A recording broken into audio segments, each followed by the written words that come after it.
Okay, calling to order the Joint Committee on Ways and Means and Higher Education. This afternoon, we'll hear from the University of Hawaii, who will be presenting their biennium budget requests. Good afternoon.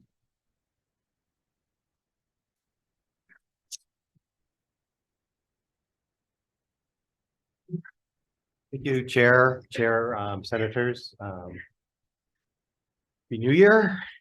Happy New Year. With permission, I'll summarize our written statement.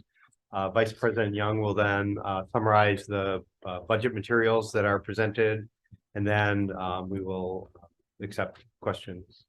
Yeah, I noticed the House you stand, yeah? When you testify. Yeah. They only had a podium. Yeah, because they think it's going to be brief.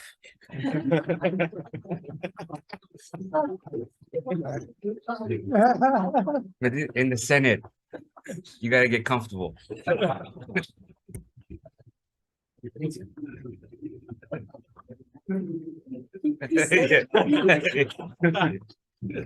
Everybody's got a sense of humor now. What's with the LG?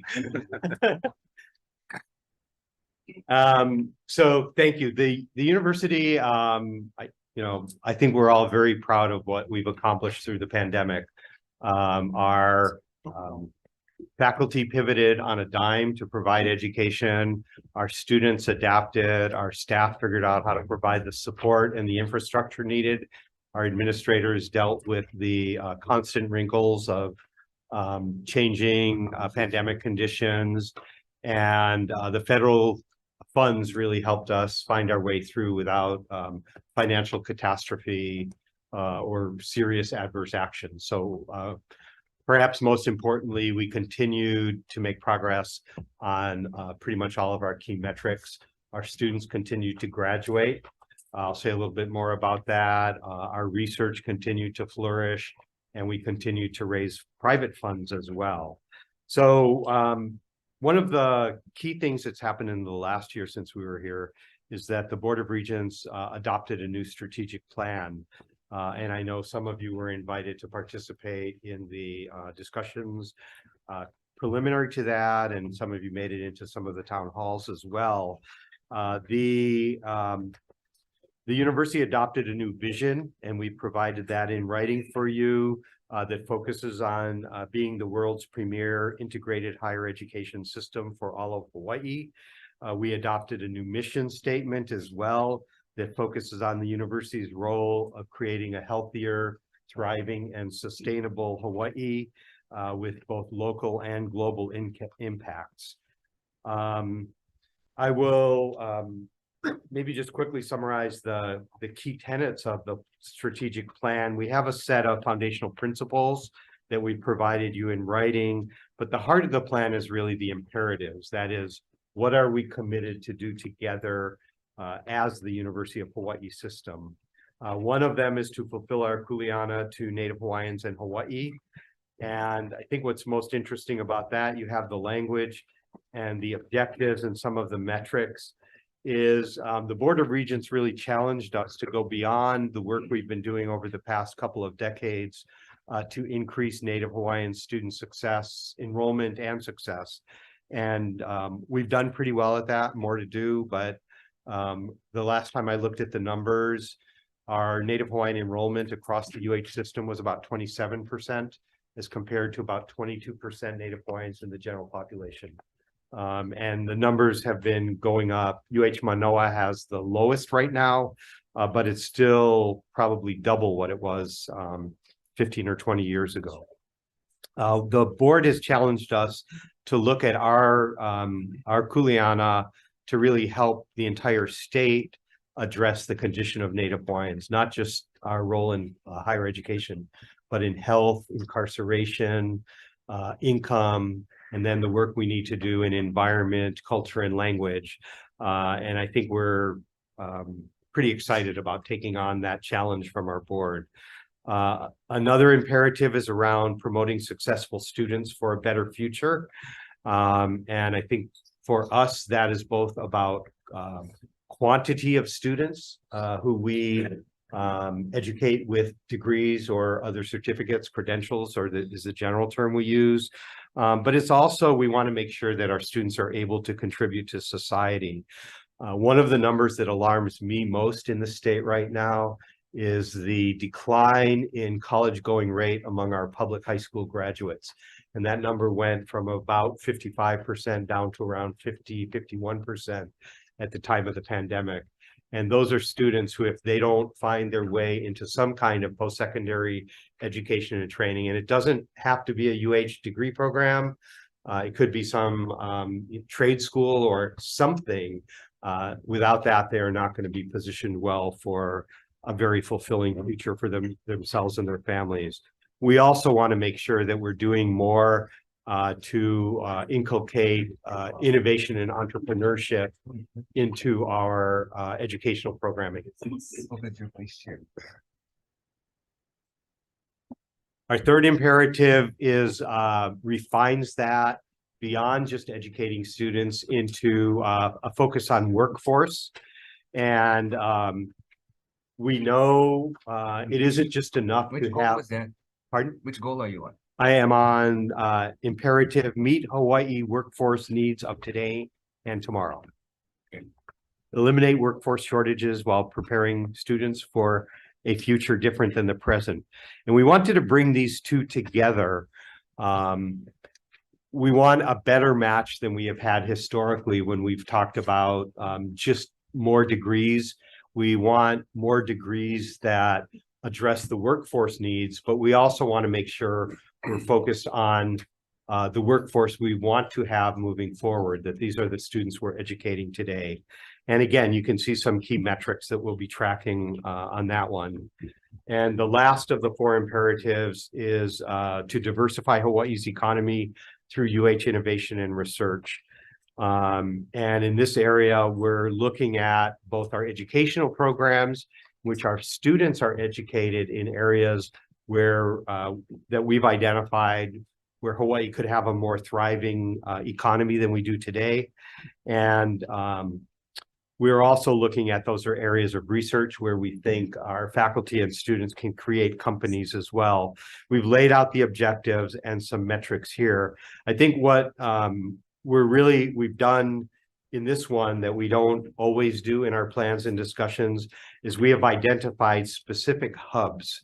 And these are areas where we believe Hawaii does have a strong economic future and that we need to invest in both education and research as well. So those are areas of climate resilience, energy, and sustainable ecosystems of conservation, ocean, earth, and atmospheric sciences, astronomy and space sciences, data sciences and global cybersecurity, health and wellness, food security and agriculture, and the Asia Pacific and Hawaii. And we believe all of these, Hawaii has competitive advantages and or needs and or opportunities where we can build a significant economic sector. We have fared financially through the pandemic in large measure because of the substantial federal funds that were available to us. That helped us both deal with revenue shortfalls that we faced due to the state's economic condition at the beginning of the pandemic. It also helped us deal with our own shortfalls in some of our self-funded programs. So for example, residency in our student housing was way down during the pandemic. We had to do social distancing. And as a program that tries to generate the revenue it needs to support its costs, when you go to half residency, you know, that's an economic problem. And we also had substantial costs for the health programs that we needed to operate on our campuses, additional support for mental health, technology to support the remote learning that we engaged in, and the federal funds, I'm happy to report, were substantial to take us through that. At the same time, we were also engaged in supporting the rest of the state. So we were running vaccination clinics on some of our campuses. We were helping to train contact tracers, community health workers. We were active on state task forces. So we were really engaged in our full mission of service to the state throughout the pandemic. As I mentioned at the beginning, we've done quite well at keeping our eye on the ball through all of this.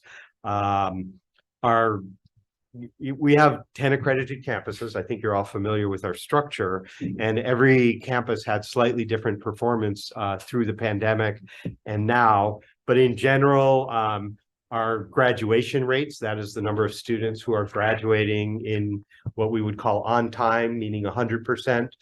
100% is 4 years for a bachelor's degree, 2 years for an associate degree, assuming full-time status, or 150%, 6 years and 3 years respectively. Those numbers went up throughout, in fact, with records in general this year, reflecting our performance last year, but we kept moving throughout the pandemic. We also had a record year in extramural funding. We crossed $500 million for the first time in our history, and that's not including the formula funding, federal funds from the government associated with pandemic recovery. That money does not replace our operating budget funds. It's really to perform specific tasks that our sponsors require of us. In general, it's the federal government, it's also the state government, and it reflects not just economic activity that has several billion dollars in economic impact, that 505 million, as it ripples through the economy and creates jobs, but it also demonstrates the confidence of our sponsors that we are able to accomplish the tasks that they have laid out for us across all those areas of research, service, education, and training. We also had a record year of groundbreaking gifts. We crossed 165 million in actual financial gifts for the first time in our history. And that included, again, a couple of exceptional gifts. In this case, Priscilla Chan and Mark Zuckerberg. We kind of cracked the code on some of the billionaires for the first time for very large gifts, $50 million for oceanographic research and $10 million for educating medical students on the island of Hawai'i, where they live much of the year. I noted the strategic plan as well. The community colleges were exceptionally successful in bringing in federal dollars to engage in education and workforce development, training for the community, much of which is provided at no cost at all.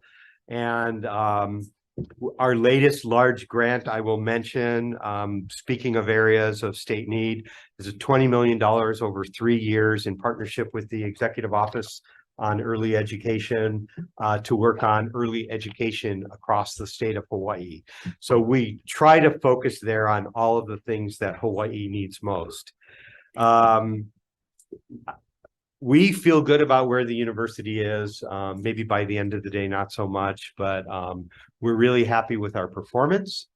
We are keeping the ball moving, and we're really excited about our new strategic plan. It's only it's less than 2 months old today, but we'll be digging in over the next weeks to begin to focus on implementation of that strategic plan. So with that, let me invite up, oh yeah, I forgot to say, David Lassner, President of the University of Hawaii. Let me invite up Vice President, Budget and Finance and Chief Financial Officer, Albert Young. Introduce everybody here. Pardon? Are you going to introduce everybody? Oh, sure. Let me You just need to speak in the mic. Okay. Let me first introduce the heads of our, what we call our 4 academic units. From UH West Oahu, Chancellor Maynette Benham. From UH Hilo, Chancellor Bonnie Irwin. From the community colleges, we have a tag team, Mike Unabasami and Delatura Oka, Associate Vice Presidents. From UH Manoa, we have Provost Michael Bruno. We have System Vice Presidents, Calbert Young, Vice President for Legal Services and UH General Counsel, Kerry Okinaga, Vice President for Research and Innovation, Vasilis Sirmos, Vice President for Administration, Dan Govea, Vice President for Academic Strategy, Debbie Halbert. Oh, Vice President for Information Technology and Chief Information Officer, Garrett Yoshimi. Not everybody? It's Hopefully that's all the people who are going to get questions today. That's our goal. Good afternoon, Chair, Senators.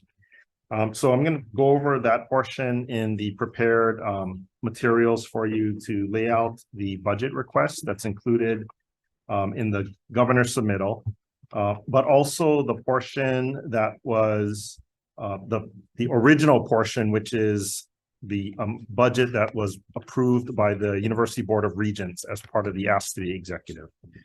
So that's on numbered page 8. There's 2 tables in our prepared remarks. So the total ask of the university as approved by the Board of Regents is in the area of about $59 million, respectively, year 1 and 2 of the biennium. And we've identified them across a number of categories. So the first, in no particular order, first on the table on page 8 is characterized as restoration of funds. And this back in 2021-ish, the university had general fund base reductions from the legislature. During that time, it was the heart of the pandemic, and for a number of reasons, there was general fund reductions. In the 2022 legislature, some of those funds were restored, but not all of them. So the amount that is being asked is to restore the amount of general funds to the base to bring back the university to what the funding was back in 2020. The second category is sustained funding. The sustained funding is for the amounts that were restored back in 2022. Not all of that amount was restored to base. It was one-time funding that was for one fiscal year. So that keeping in mind that a lot of that funding existed prior to 2020, we're asking for the restoration of the funds to be on a sustained basis. And for the items that we've identified here, where the programming of that sustained funding would relate to. So examples, the athletic subsidy that exists for UH. It comes to UH system, but it's actually distributed to UH Hilo and UH Manoa, those campuses that actually have athletic programs. But also for HIMB, the marine biology funding, and in residency in JABSOM for medical school. And then on the second page, we do have a request for Hawaii Promise. So currently, I think everyone's probably aware. So Hawaii Promise is I call it the effectively free community college program. It's a last dollar program funding for those students that have demonstrated and calculated unmet financial need. Hawaii Promise, funded by the state, provides that dollar to get them up to meet financial need. But it only exists in the community college program. It's been in existence for about 5 years. It's a very successful program on a number of points. The number of students, the amount of need, so successful that currently UH gets on the order of about 2.6 million appropriated for this program, but it actually costs in excess of about 5 million, 5.5 million right now.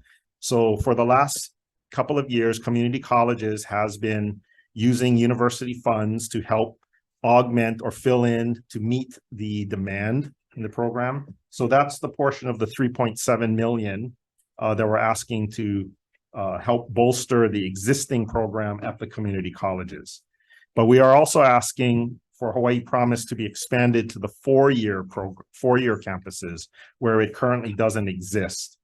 And the thought there is that Hawaii Promise is great for community college students, but any of those students that want to matriculate to a 4-year campus are going to be left without the financial support because Hawaii Promise does not exist at the 4-year campuses. So right now on the analysis of the existing 4-year cohorts, it looks like it's about 16 to 17 plus million dollars to help meet the financial needs at 4-year campuses if the program was run in the same fashion that it currently exists at the community colleges. So it's about a $23 million ask for years 1 and 2 for Hawaii Promise program. Then for campus facilities and core services, so these are for personnel mostly and operations at a number of the campuses, things like security officers, IT support, other personnel supports across various operations to run the campuses. It's about 1.3 million in that area. And then the early college expansion for about 700,000 up to 1.5 million. So early college is a program that's actually funded in the DOE, and it's purposefully so. So early college is for UH lecturers or professors to teach classes for DOE high school students. And the reason why we like for the DOE to get the funding for early college is that the DOE campuses, the principals can identify which classes their students would want. And then they basically essentially contracting with UH to provide the lecturing services. So it's where the actual demand is. That's a great program. It's been a number of years it's been in existence, very successful on another point. So successful that this particular funding request is not to augment the funding for teaching the classes. It's to actually provide enhanced services for high school students. So college counseling, transition programs to help move kids from high school into UH or higher education. So this will help provide that type of counseling services. And then in the area of an initiative to support student success across a number of campuses for different types of programs that will help students at each of those individual campuses. But this can range from anything from mental health services, counseling services, advising services, distance learning on some of the neighbor island campuses, internship, career advising. And then you probably notice at the bottom there also within the community college to help incarcerated students. So help grow and bolster that program at a couple of our community college campuses. For areas to address statewide need, at Hilo and UH West Oahu, to increase funding for a number of programs that includes justice administration, psychology counseling, degree granting programs, teacher preparation to increase the pipeline, agriculture and such, to the tune of about $600,000 in this area. And then there is a industry initiative included in the UH Ask, specifically in the med and health industry, to help build a much larger program, largely targeted workforce development in the med and health industry. So this is everything from nursing to professional level support, medical assistance, allied health professions. And it's across the multiple campuses throughout the entire university system. In total, it's roughly about 5 million for that initiative. That particular initiative was drawn up out of a statewide industry, Hawaii Health Alliance Consortium that had identified areas within Hawaii that the state needs additional workforce. And what is included in the UH budget ask is that portion that UH could help contribute to that effort. So that's the ask on the operating side as approved by the Board of Regents. That was submitted to the governor. Given the transition of the governor administrations, not all of that request was included in what has been received by the legislature. So the second table provides you what was included, and it's the areas of restoration of funds, sustained funding, the Hawaii Promise program, a portion of the student success, and then the health initiative. And Governor Green also has included additional add-ons that were not included in the Board of Regents, but it's about $10 million to restore funding for positions, so general fund authorized positions that are not currently budgeted or funded. The governor's portion of the asset has come down is about 61 million in each year, and that's provided on the table. On the capital improvement budget side, same as the operating, the Board of Regents has approved a capital improvement budget request. It is in the aggregate about 263 to 296 million each year. What you will notice from there is that most of the funding requests are in these, what I'll call buckets. So they're in lump sum, renew, improve, modernize to address aged facilities, repair and maintenance issues. There are a few specific or explicit projects that are included as part of that ask. But included as the governor's submit with the governor's budget is a portion of that for 117.5 million up to 125 million in year 2. And it's pretty much only the lump sum funding for renew, improve, modernize capital funding. And so with that, that summarizes the university's budget request. I'm happy to answer any questions. And of course, there are personnel from each of the campuses that can speak more to each of these items as well. Thank you, Chair. How do you connect the budget requests to the earlier part that the president went over in regards to the strategic plan? So if you could identify that line item with the specific goal or objective. We can, Because if not, you're just budgeting, but then you have the strategic plan and they're not interacting. they definitely relate. If you would like us to tie each item, we can tie those to one of the imperatives. Is that what you're asking? So for example, the industry initiative in health ties directly to the imperative on meeting Hawaii's workforce needs, So you as do the administration of justice, counseling, psychology, teacher but prep. go further to the specific objective. So then that way we can actually see which Okay, objectives are being funded okay, and which are not, okay, and how they're being addressed. okay, we can do that. So you might need to break down some of the lump sums. I mean, I have a hard time with general fund restoration if it's not going to be tied in specifically to these objectives. Okay, Because if not, we're just restoring for the sake of restoring versus trying to meet the needs of the strategic plan.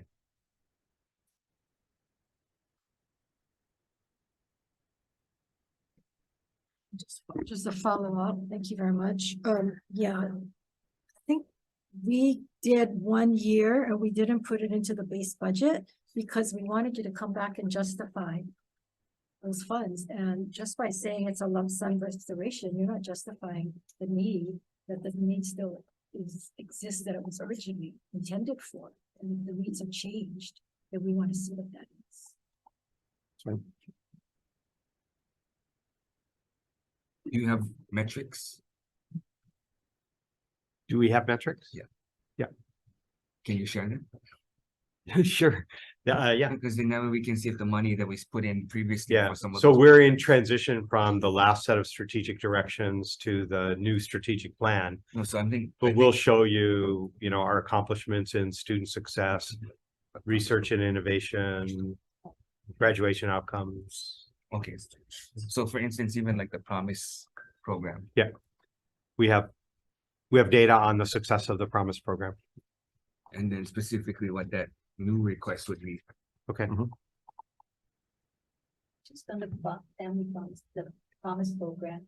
I know that it's a whole new program now, going to 4 years, and so it's been where the community colleges. so the data we have shows the success in the community college program. So how and- to identify how much. seems like a lot more than what you're giving to the community colleges. Well, It's like 12 million versus. so it will be more expensive. So that's actually the point of Hawaii Promise at the 4 years, because tuition at the community college is the cheapest within the entire system. So the amount of need is actually more reflected in there. When these students that have demonstrated need in a program that has low tuition goes to a higher tuition situation, they of course are going to have increased level of need. So You're talking about being served by your infusion of 12.3 million. yes, the prospective number of thousands of students that would probably be impacted. There's a need. Yeah, so that's based on the data we have from looking at the students who have completed the FAFSA, the free application for federal student aid, to determine the level of need for students who are enrolled. And then we can see how much Pell they got. And then we subtract that out along with their estimated family contribution. And this makes up the gap between the estimated family contribution plus Pell to get to the direct cost of education, which is tuition and fees, textbooks, transportation, but not room and board, not living expense. So with the Promise program, let's say you have accounting at Manoa, but you also have accounting at community college. Why not just have students? It's cheaper for us to pay for the Promise program at the community college. So students should be, they don't need to take all their classes at Manoa. They That's can right. take And it at community So, college. so what we're finding is that when they want to transfer, the barrier is higher because not only is the tuition higher at universities than at community colleges as it is throughout the country, but then they've lost this source of scholarship funding that they had. So if they do their first 2 years at a community college, that is most cost effective for them in the state. But then when they transfer to get a bachelor's degree, that's when the WAM-HRE comes in, and that's where this will help them. Okay, so you're not talking about freshmen at, Well, we would, I mean, if they enroll, we wouldn't say you can't enroll at Manoa as a freshman. yeah, because I think what we know of students who are maybe freshmen, sophomores at Manoa, but they're currently taking core classes at community college because it's cheaper.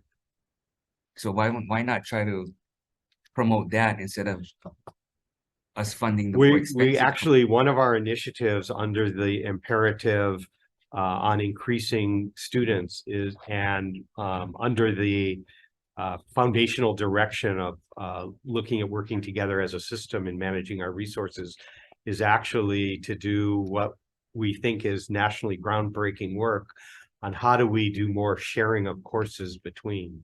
So we want it to actually be pretty natural for students to be able to take courses from multiple campuses. In general, community colleges don't have the same breadth of course offerings as the universities. Yeah, but whose job is to create that matrix? That's in, we have to do it together, but that's academic strategy. Yeah, because I think before you ask for more money for Promise expansion, you would want to have that laid out so we can actually see how much it's going to cost Chair. on a much more. So the Hawaii Promise is established by statute. So the budget ask is actually married to a planned Hawaii Promise bill. The amount that's reflected in the budget ask is simply if you took the Hawaii Promise program as it currently exists by statute in the community college and applied it at the 4 years.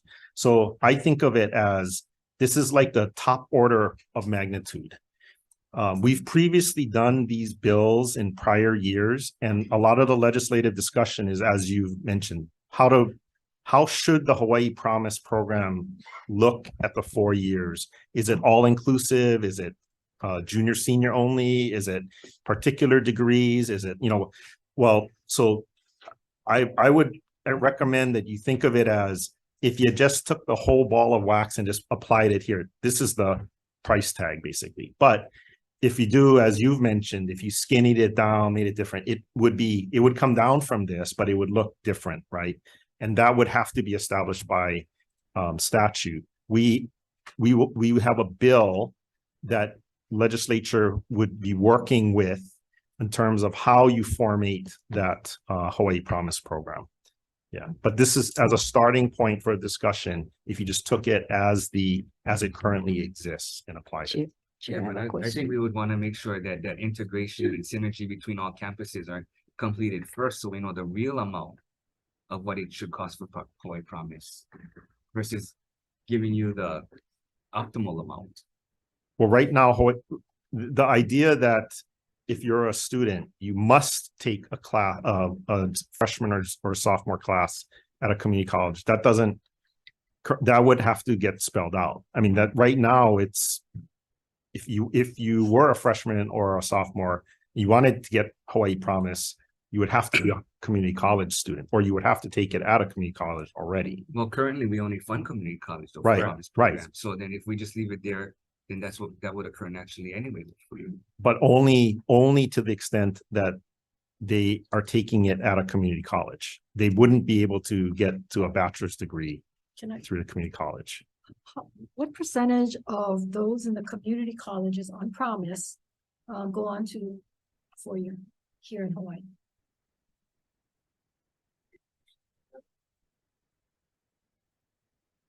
We could probably run that number. You're gonna ask for money and you don't have those kind of answers. Because you keep saying that when they matriculate to the 4-year, then it costs more, but how many of them are? And so if we say, okay, we've given you for 2 years, you still need it for the next 2 years at a higher level, then what is the cost for that program? Yeah, we could probably tell you who got Hawaii Promise in a community college. And then if they happen to go to a 4-year, we could identify them as not having it. What we can't tell you is how many would have gone to a 4-year, but for the fact that they could have gotten funding. You know what I mean? They were financially excluded because they couldn't afford it. If if We don't know if that's because they couldn't afford it, or it's like how many of your freshmen don't move on to your sophomore, to be sophomores, which I'm going to be asking that question. But let me finish asking on the Promise. What is your carryover balance for your tuition special fund? Unaudited, I believe, I'm doing this by recollection. I believe as of June 30th, it was in excess of 250 million. Well, I thought it was about 350 from the last Yeah, year. I'm sorry, I'm doing my recollection. I'm saying in excess of 250 million. It could be 350, but yeah, that's the unaudited balance. Last year you said it was 300, the average was about 350. Okay, so, and how many need-based scholarships are being offered by the foundation, and how many is being offered by UH? we can pull those numbers. Okay, so my question is, if you got this $350 million or $250 million special tuition fund, why can't you fund Promise out of your tuition fund? $12 million, it's a drop in a bucket. Why do you need us to give you the funding if it's so important? Well, Hawaii Promise at the community college established by statute is a state-funded, But it doesn't have to be. I mean, if it's so important, you already do scholarships, and if it's that important, then you've got $250 million in your carryover fund, then why don't you institute it? You have the funds. So normally we try not to fund recurring programs with balances. We do have reserve requirements from the Board of Regents. But you do it for Cancer Center, you do it for the medical school. As What's a the general difference? practice, we don't do it for long-term structural expenses. Well, general practice, we don't do It- Promise at the 4 years, so we can use that. That's, I mean, if the Senate does not want to support Promise at the 4 years or wants to drive all freshmen and sophomores to community colleges, that would be, that's not standard practice, No, but we have lots of freshmen and sophomores at our universities as well as our community colleges. But we could say that you need to institute Promise with your tuition funds. Because as long as you have a balance on excess of so much, then you should fund it through your tuition funds. We're not saying that you shouldn't do it. But why do you wait for us to give the funding? Because you're asking us for all kinds of funds. And if that's so important, my concern is that we're not dealing with the cost of higher education. We're not dealing with the student debt. What you're dealing with is let's Band-Aid it. Let's Band-Aid all of our expenses by throwing promise, giving free money, giving scholarships, and the cost of education continues to rise. The cost of the expense of a college continue to rise. So you're not containing costs so that it's not passed on to the students. You're just Band-Aiding by saying those who can't afford it, we're going to give you this promise program, or we're going to give you Senator, I scholarships. think we've done a pretty good job of containing costs. We've had multiple years of no tuition increases. President, let's That's not the go primary there. cost. I can go over all these incidents where you haven't done a good job at that. I understand that you can do that, but those don't all pass on as new costs to students. It's not escalating rapidly. We have pretty good numbers in terms of student debt compared to other But states. it doesn't drop your tuition, President. You guys are We have keeping not it been the dropping same. tuition other than, Keeping it the same, and yet you have less students. You have, the expenses go like this. Your enrollment and your expenses continue to go like that.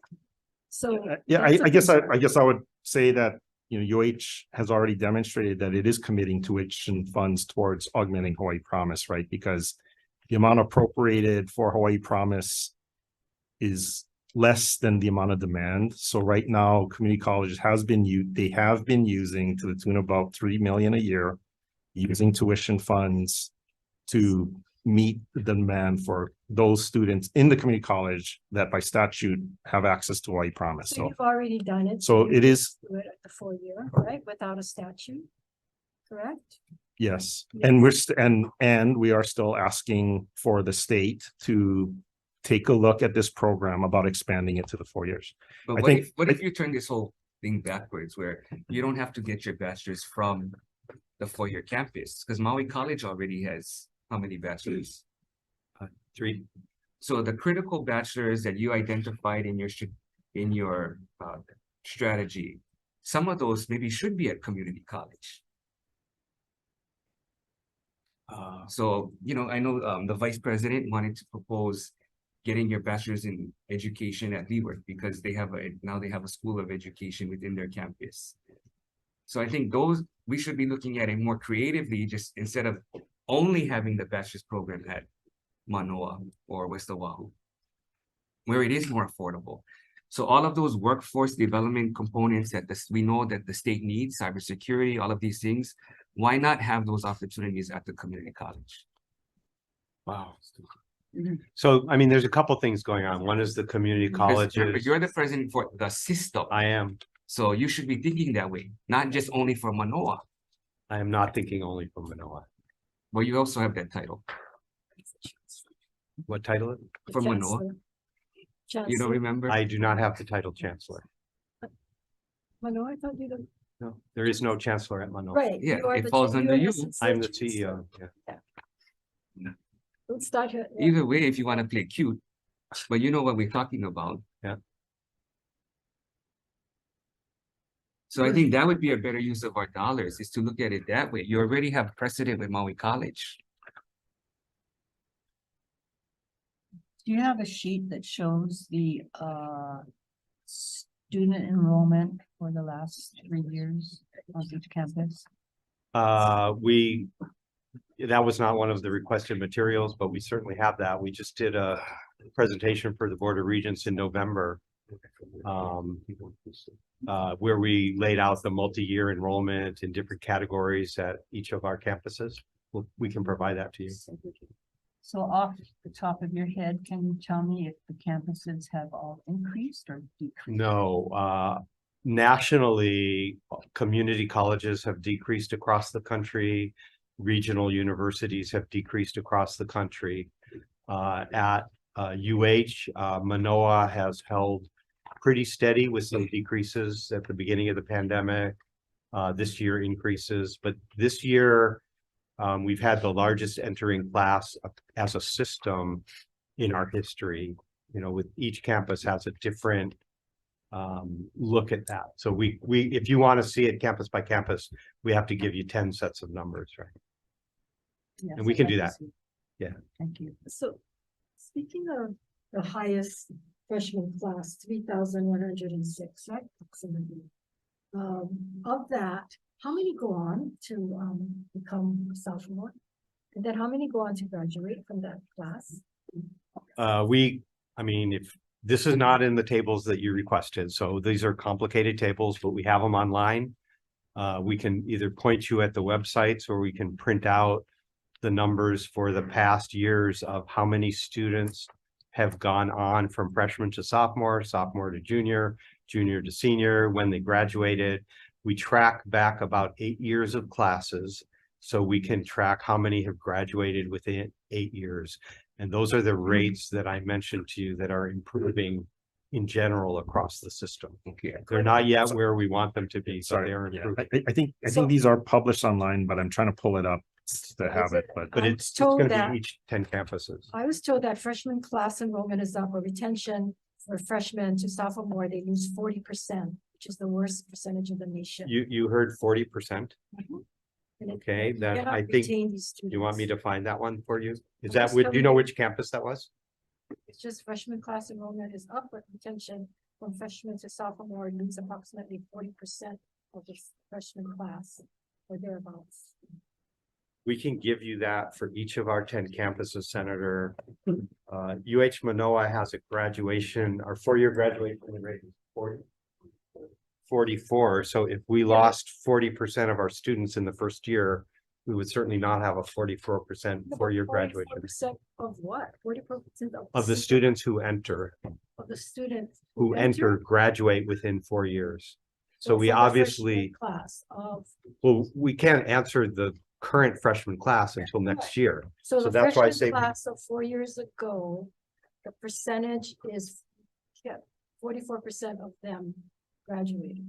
I'm gonna ask somebody to look it up. I know exactly which table it is, but So that means 66% okay. didn't. So the class of 4 years ago is the class of 2019, and I'm looking at the UH Manoa numbers. The next fall, 80% of them were still there.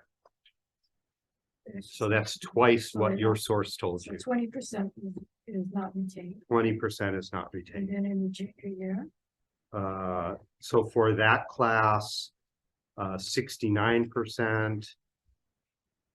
And then, oh, I'm sorry, 4 years ago is 18. So, well, okay, let's just stick with 19. no, let's go Then to it's 18. You must want to have do saw 18? something Okay. in- So that was 2,100 students entered. 81.1 were retained that year. 74 were still there the next year. 67 were still there the next year. And then 44% graduated and 24% continued.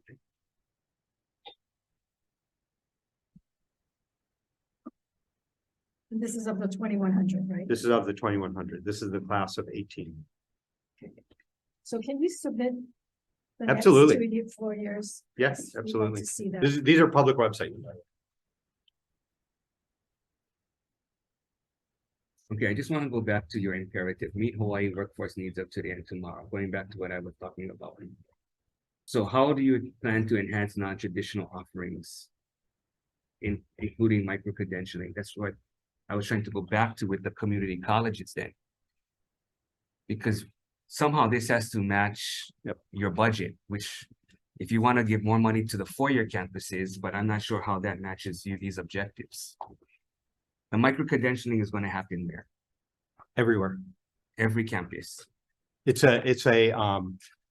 a nationwide trend in education. It is not a community college only phenomenon. Okay, so where do you have it now? Right now, we have a working group from across the campuses that's So you been don't have any meeting. established yet? They we have non-credit Yeah. micro credentials only. At where? You want to come up? This is Vice President for Academic Strategy, Deborah Halbert. Thanks. Yes, we're working on the micro-credentials across, well, initially it started as non-credit, so, and also for faculty development. So the idea is to do proof of concept with micro-credentials Yeah, in so part. where do you have it now? At Manoa, we have some micro-credentials, some are at UH West Oahu. A lot of this is coming out of the instructional design world. And of course, as you know, they link to the different kinds of media sites where you would put a credential. And so we're working with two different companies to do them. Additionally, the community colleges have been working on micro-credentials. And so we have a different sort of group working at the community Okay, colleges can on you those. give us a list of each campus and what they have currently? We can, yeah. Mhm. And again, these are non-credit, because of course, once we move Yeah, it to see, the, that's where I think we should be going. Instead of putting Mhm. money into Hawaii Promise additional, we should be putting more additional money into the non-credit, because those are real jobs that we need to fill sooner rather than later. There So are- I mean, I think the Senate position might include some additional investment in non-credit for real jobs. Mhm. I'm not sure employers would agree with you that jobs don't require credit credentials. That's not what the Healthcare Association of Hawaii, for example, is telling us. I'm not talking about healthcare. So for Okay. instance, when we started this, when Tammy was there and she never finished, we tried to do IT pathways. We talked about micro-credentialing for 7 or 8 different types of IT certificates. We put in money for 230 positions at Department of Labor. So you would get your credentials from community college, then you would go get an internship paid for by the state, and then you could get your job. The employers all said that that's the path that they wanted. That's what they're doing now. Island Insurance, Cobra Matsumoto, Rob, they're all doing that now. Nothing came out of community colleges, and that was 2 years ago. I know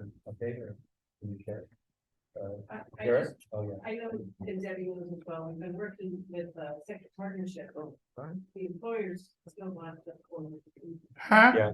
Oh, sorry. Okay, that's not true, because we had the big meeting in the, Yeah, I was there in the downstairs. yeah, so we're not talking about every IT job. We're not, a lot of it is gonna be entry-level jobs. Because as the president mentioned before, we went from 55% of our high school students going to four-year campus to only 51. So what are we doing to make sure that the other 49% are gonna get a job? That's where I don't get it. So if you look at all of our high school So that students, 51 is any post-secondary education and training. It's not people saying, oh, I want non-credit rather than credit.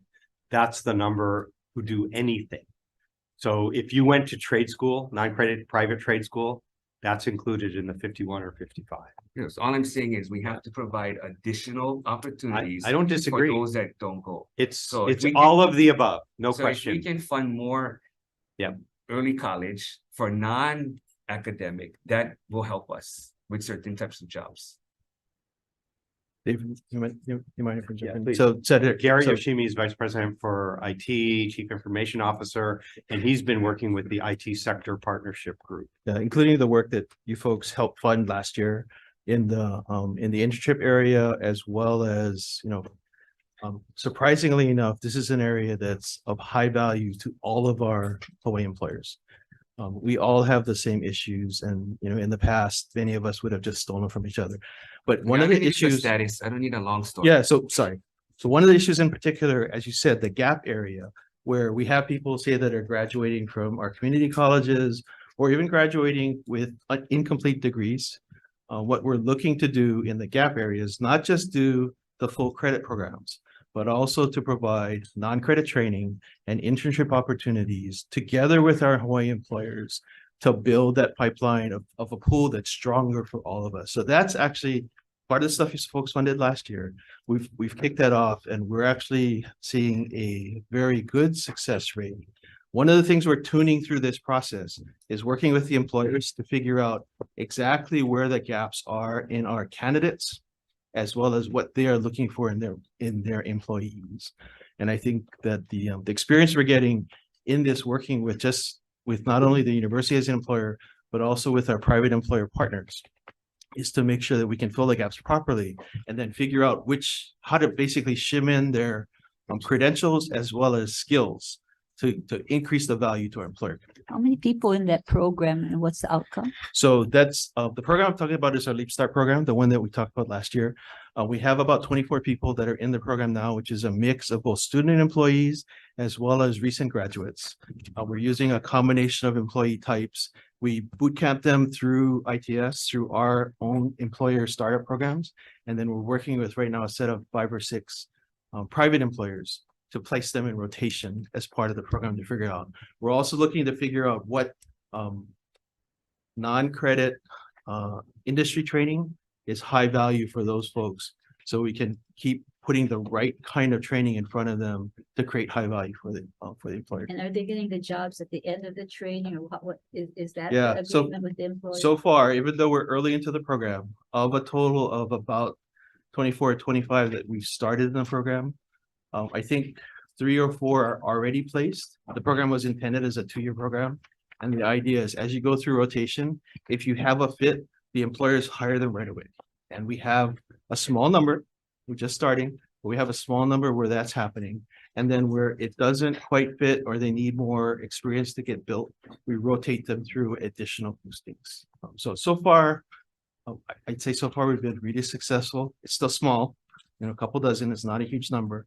But tied to some of the other stuff you funded in the current year budget. Well, pre-pandemic, we had the meeting with Tammy. Yeah, and it's taken a while for the for Okay, both pre-pandemic. education and the employers. That's how slow come it to the takes. And we know we had an IT need back then. Yep. That's why it's so difficult to justify additional funding when the progress or the rate of progress that we get is not satisfactory. Yeah, so it takes a while to build the pool. That's a good and excuse, it- but more money, and then you give me the same excuse that it takes a long time. And well, this is together with our employers because we have to build it the right way. Start building it and tweak it along the way. We are. That's exactly what we're doing. That's exactly what we're doing now. Pre-pandemic, we started and we have, look at where we're at. It's I don't taken know us how a you while. can stand here saying, oh, we're so proud of this, taking forever. It does take a while. Sure. Senator Just like some Patel. clarification because of what Senator Kim was saying. I know it's not in the tab or whatever you like talk about that we never give to you, but I just like ask you this question. So university saying that the foundation raised a record of 165 million from more than 18,000 donors and part of nearly 35 million of raised from students, scholarships and increase and funding of academic sports support and research, right? Said as though I just wanted to know because nothing highlights the largest freshman class ever enrolled in fall of 2022. And for the first time achievement and records of time of graduation rates, has any of these funds contributed to the success in any way? So the biggest area so the donors give for what they want to support. So some of them want to support research. The gift from Chan Zuckerberg on Hawai'i is to educate doctors. So it doesn't show up in that specific number. The numbers I talked about, graduation rates and retention rates are undergraduate. But the scholarship funds definitely help students. So that's the one that is most touching students, I think, and these particular outcomes. But if you look at all of our imperatives, they're also supporting our research mission. Some of them will give specifically for nursing students that address workforce needs. So that's probably the biggest impact. I should also say that 165 million is not cash. So there's a national methodology for how you report gifts. So if Senator, you put us in your will and you will us your house and you sign it away and it has a value of X. I was really good, she said. Then we would count that as the value of your house at the time you make it. Okay, so this noting that downward trend first time freshmen enrollment at the University of West Oahu since 2017. Has there been any improvement from the fall of 2020? The downward trend of West Oahu since 2017, was there any improvement since then to now at 2022? I can ask Chancellor Benham to answer.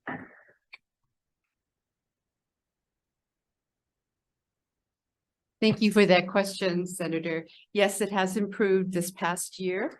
We're back in the schools right now in all of the high schools with many of our in-person high-touch activities and pathways. As you know, we did the Campbell Kapolei Career Expo and had 1,300 freshmen on our campus in October. So we are up at about a total this spring, we're up 26 students who could not make it in the fall as first-time freshmen, but did in fact start this semester. So we're up at about, I'd say 57, 58 students from this time last year. So it's a total. What's the total amount? Yeah, so the reason why I bring this up, and I know it's. Senator, Oh, can I, sorry, can I- please. sir, no, what's the total amount enrollment Sorry, freshmen? If you're up by, because you're still under 3,000, right? Yes, yes. Yes, right now, our total enrollment as of today is 2,792. Our goal was to be close to where we were last spring after our fall graduation, which was 2,824. So we're down 32. And what was you when you first started? You were the fastest growing. What was your number then? When we were, I didn't bring all the trend data with me, but Because it was over 3,000, right? when we started to increase, yes, it was, we got up to 3,000 in 2017. And then our highest numbers were in the fall of 2022, given all the on-campus work with our high schools in 2017, 2018, 2019, and we went up in 2022, but in the last, Gerald, 2020, I'm sorry. thank you for, And- so I attended you guys' graduation and I was very impressed that we had a lot of,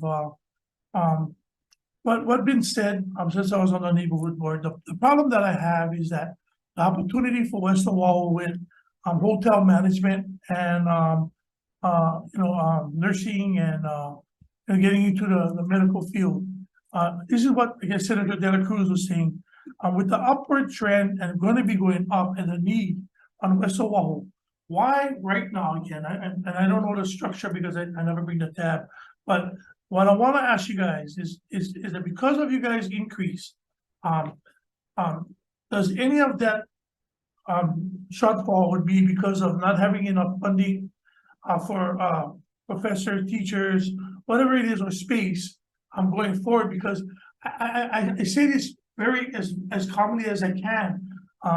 We always fund and making sure that everything is taken care of in Manoa. And maybe some of you in here might beg to differ, but I think West Oahu is one of the most prestige and futuristic universities that's going to be probably on this island. But then we slow boat anything going over there. So I'm probably going to try to make a bill and talk to my colleagues and see if we can close the University of Manoa and expand West Oahu and then make that school only a sports school, because that's all they worry about is sports at Manoa. So we close the school academically and bring everything to West Oahu and everything that we need over there, because that's where the growth is. Hospitality, nursing, doctors, everything. And we have no capacity, because I heard from some of your professors and students there that some of them had to wait to get enrolled at one time because of lack of professors or availability of instructors helping them. So that's something that I would really want to know if it's hindering their guys' growth and not having enough staffing availability in classes. So that's something that later on, maybe not now, but later on you can share your Manao, because I really think that University of Hawaii Manoa is outdated, because the Hawaiians are still in one hut over there and everybody else get nicer buildings. So again, thank you for your time. Chair. Okay, Senator DeCoy. So following up on a slow boat, it don't get any slower than my island, my colleague, but The HANA Career Pathway Program at UH's community colleges offers free short-term training classes that lead to industry credentials. And I just want to jump to my question. How many students does the program serve? And what has been the success rate of the students in getting into their chosen fields of study in healthcare technology and skilled trades?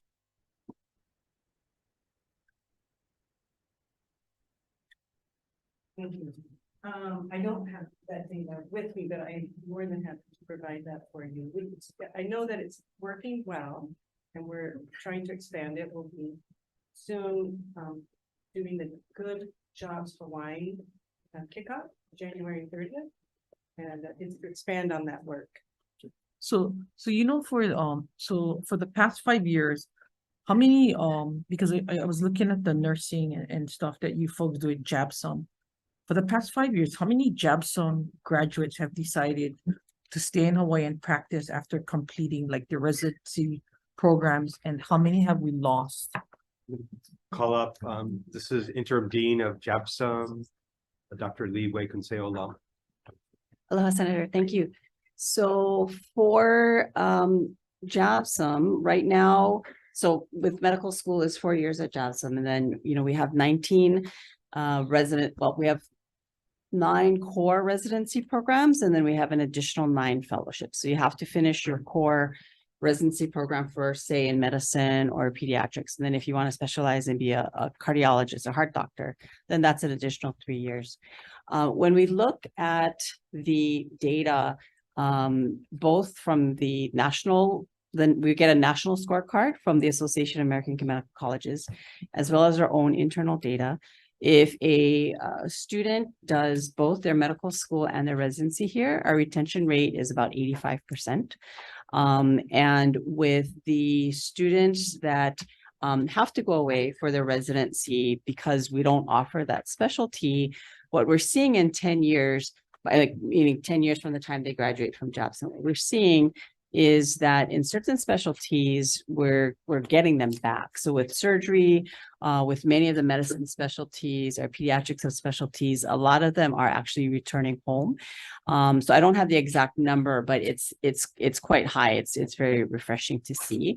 Now that's coming home to Oahu though, too, right? And so we're continuing to work really hard. And that's what the request is, so that we can get more training on the neighbor islands.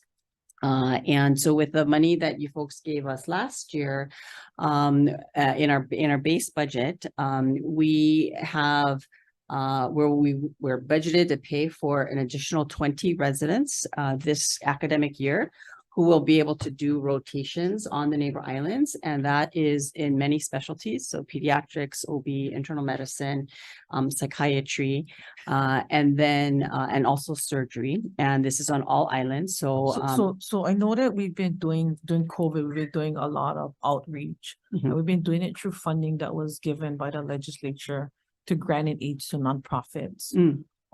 Kelly Whitty has been on big,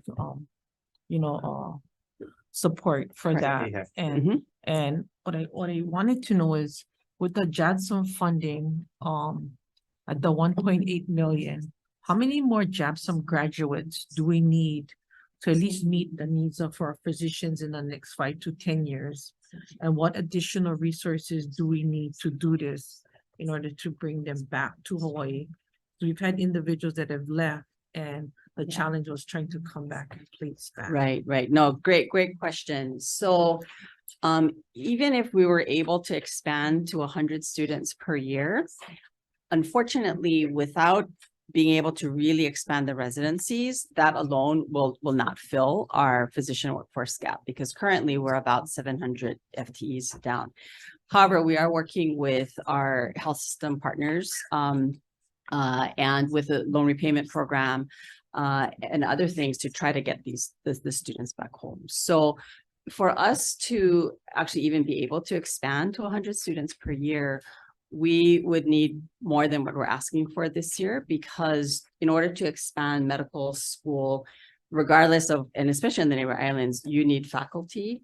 the space and whatnot, for like Maui, we're planning to work with the community colleges for space. So we don't need any that kind of space. And then the rest is clinical. But it's really the faculty, the administrative support and some other things. Because I think our challenges is like, MCC is there in Kahului and it has a wonderful program. It's still farther outreach, like Hana, having to drive in. I So, 100%. we tried to partner up with Hana, Lanai, Molokai, and then work internally. What's the best way for us to do that? Yeah. And outreach them so that they're not left out of the. Sure. So not only through our area health education centers, which are a lot of the pathway and the outreach programs, but our Department of Native Hawaiian Health has several pathway programs, and our Native Hawaiian Center of Excellence was just renewed, and that's part of the federal funding that President Lassner spoke about. And so what we are doing is working with all of our many pathway programs and really, really trying to target the neighbor islands. So we actually, in fact, just recently hired a deputy director of admissions whose main focus is actually to help with the neighbor islands and with the public schools. And then we have spoken with Maui College. We're actually excited and hopeful that we can partner. We have a medical technology program at Manoa that works really well with the technician program at KCC, and Maui folks are excited about that possibility to train in place. So to help with some of this workforce issues, right? If we can use some of our faculty at JABSOM and work with the health providers, the labs and others on that neighbor island, then we can be really creative and do some teaching online. But the practical part, they get to stay at home, so they don't have to come to Oahu, but yet they can actually get their 4-year degree and get a job. So that's kind of the model. What is the possibility of you folks looking at the funding to do the travel part of it? Because I think that's the challenge is to get them to do the hands-on lab part. Because we've done it within the high school by partnering up, but it's the lab part that is challenging. Right. Very budgeted line item on the travel. Yeah. To get them there, or Well, in the JABSOM request, part of the so the operations portions of the base budget does in fact include the travel costs, although in this current request, it's for our residents who are on Oahu to travel to the neighbor islands. So because for JABSOM, we're just trying to get more training on the neighbor so the islands. part that he take, just can send them to me. Thank you. Thank you so much. Thank you, Chair. Thank you. Senator. Yes. Thank you. So my question is on, for Chancellor Benham. Mr. Wahu. I noticed that the governor provided in your biennial budget request included some restoration of funds to pre-pandemic levels. And for instance, the health and wellness program, an additional 147,000 for fiscal year 24 and 294,216 for fiscal year 25. What is the health and wellness program? Is this The nursing, the pre-nursing program. And so so what was the funding before the restoration? The restoration, for all the units, the first, as Vice President Young explained, the general fund restoration is restoration to the 2021 levels. So this is essentially, this represents. No, this is for health and wellness. Oh, okay. I'm talking about this because they deleted the nursing program. So you brought the nursing program back. How many students are in there? So the nursing program was actually funded by a Title III federal grant. And so the money was no longer there after the grant finished. So we deleted the program instead of So- going after funding. Well, we didn't have the funding and we You didn't go have, after it because we were never aware that right, and funds we, ran out. right, and we didn't have the partnership with UH-Hilo in order to continue the BS nursing part of it. We had the first 2 years, but we did not have the Bachelor's of Science degree. That was in partnership with UH-Hilo. So we were able to finish up our first 3 cohorts, from what I understand, our first 3 cohorts, which we offered the first 2 years of the degree program. And then the students would test in and to the UH-Hilo BS in nursing program. But after the 3 years, we no longer had that partnership with them. So you currently do not have a partnership with UH-Hilo. No, we do not, but we do have a partnership with UH Manoa Nursing School. And in the fall, we soft enrolled about 12 students into our new nursing partnership, pre-nursing program with NASM. And that's all set up. We have invested in the facilities. We've invested in the enrollment process. We are out, we expect about 60 students this coming fall.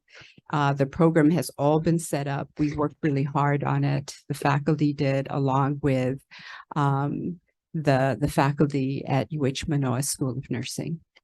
So do you have faculty on campus? We do not have faculty on campus. Our pre-nursing program is all of the general education, science courses, everything that they would need, including some science courses, administration courses. And they're with us for 3 semesters and a summer.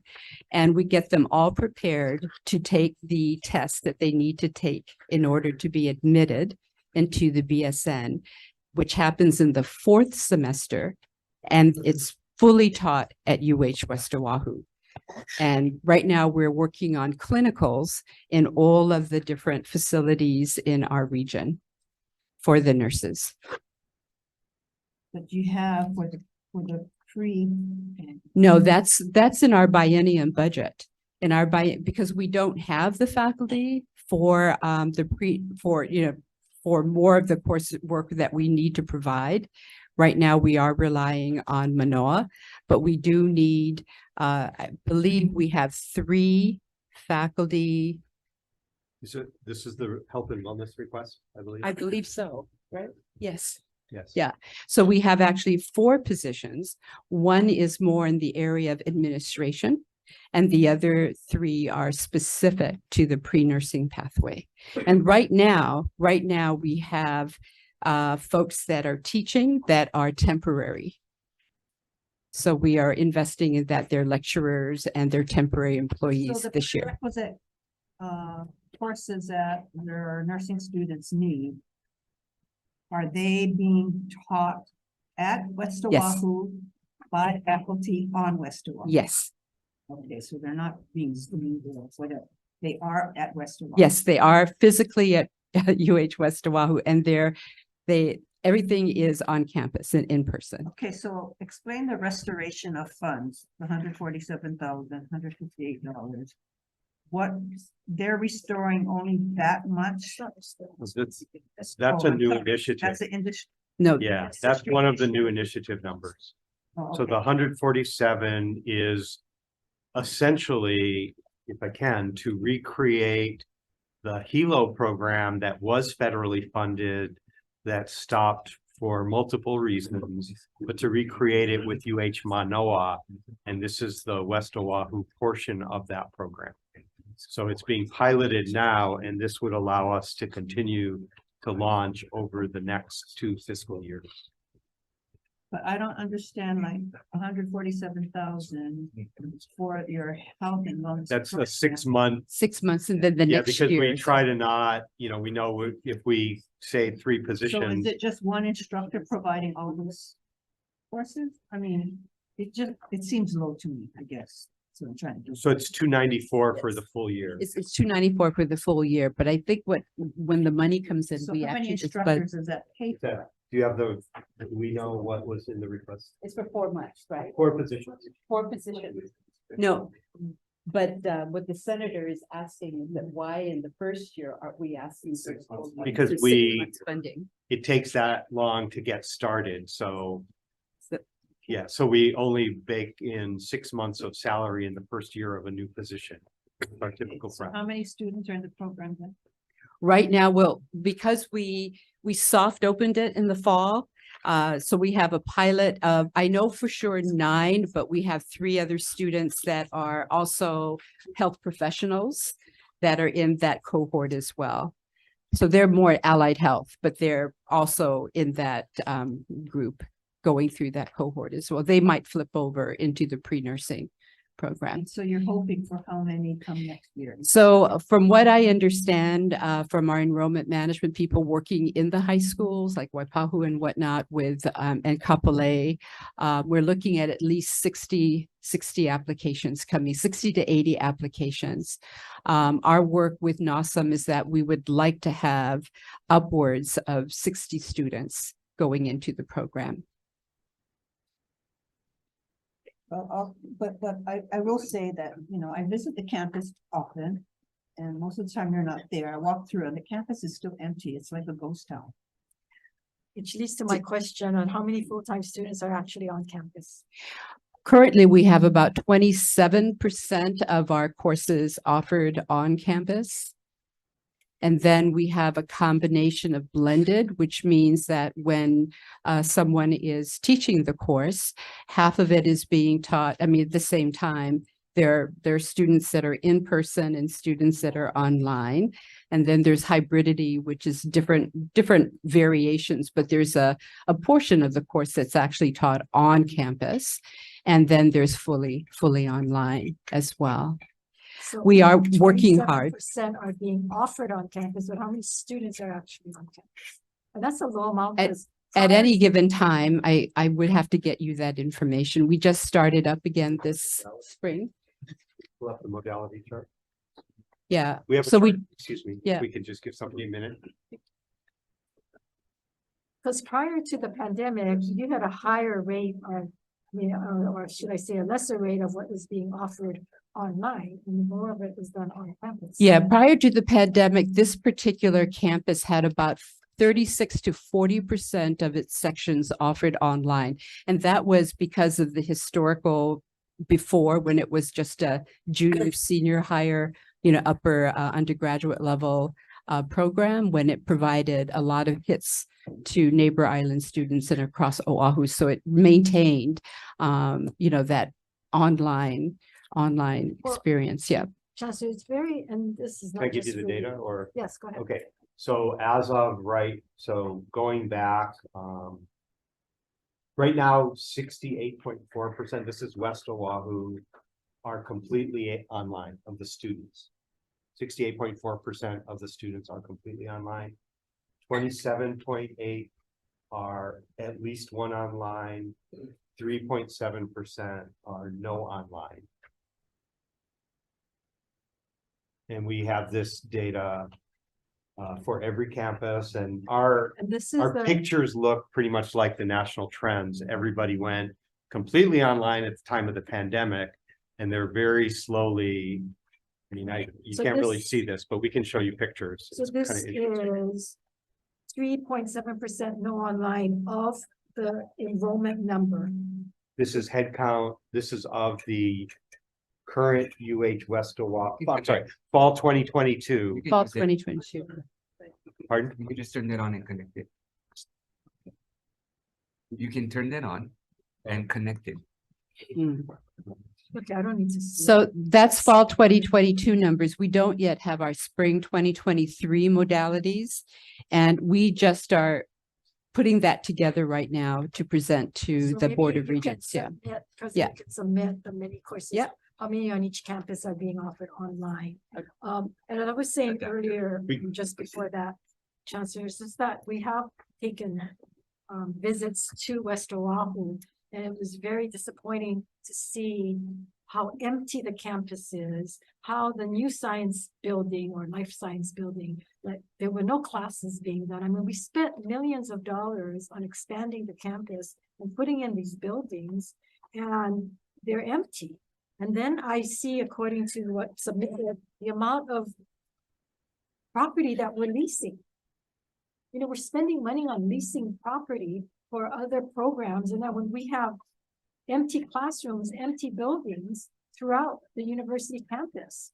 And so then it brings me back to this vision of what are we going to do now with the future, as far as how do we measure up our physical plant with what's actually happening with all of the online. I'm not saying that we shouldn't be doing online. I'm just saying that, you know, we're putting in a lot of money and students' monies into taxpayers' money into buildings, and yet they're air conditioned, they're sitting empty, and they're not being totally utilized. And, you know, maintaining these campuses. So that's certainly something that the regents need to address, and that the administration needs to address. And I think one of the concerns, and you know, if you look at the data at a point in time, that's pretty clear. And, you know, I'm sorry, we don't have the right dongle to show on your projector from the graph. But this is something that is changing. Budget as you. Pardon? We don't have the same budget as you. Sorry. You can fix that. The numbers are changing really rapidly, so that graph, we have gone from, you know, close to 100% online.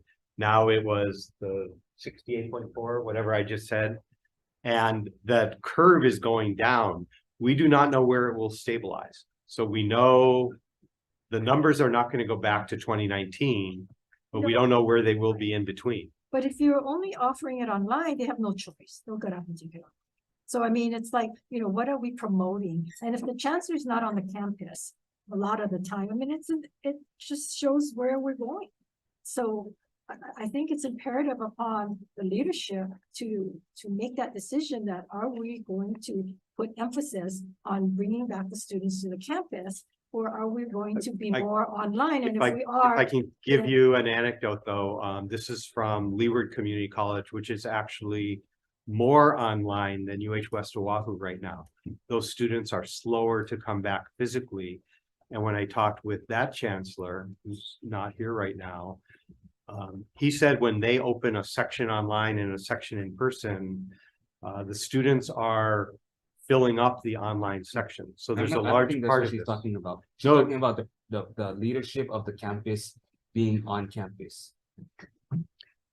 I actually am on campus. The 2-3 times that you did come, there was real good reason for me not to be there. I was in a system meeting on one day, and on another day I was taking my daughter to a doctor's appointment, and I was on vacation on the 2 times that you came. But I am. But we asked, what's the average time you're on campus to the people that were there, and we got different answers. So just to let you know.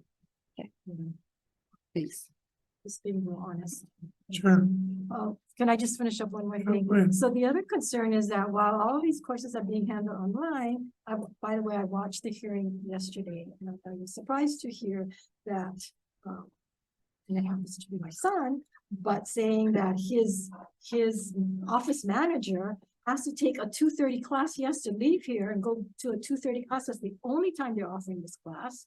And he doesn't know when they're going to offer it again, and he needs to know to graduate. And so it seems as though the classes are being offered at a convenient time for the faculty and not taking into consideration the students. And if you're doing online, then why isn't it across the board? So it's just— And I asked for an example, and I hope he will send me what class that is and what department. I haven't seen that yet, but to see if there's an explanation. But that's just one example. I agree. It's just one example. All the time from different people, and I'll bring more up today, but anyway, so that's— No, I don't actually know what campus. I think it's that's a Manoa class. We do have a number of our sections because of our age group, 24 to 28 being our average age. Many of our courses that are taught online are more convenient if they are asynchronous in the late afternoons, early evenings. Yeah. But then that'll bring up this whole issue on remote, learning, telework. Yeah, some of the, Out of state, and we're gonna ask for that. I know we've asked and you haven't turned it in yet. But we'll come up to that. Thank you, Chancellor. You know, we did send a memo on the 5th. Requesting for information about remote workers. Other departments have sent it in. We're still waiting for the That's correct. universities.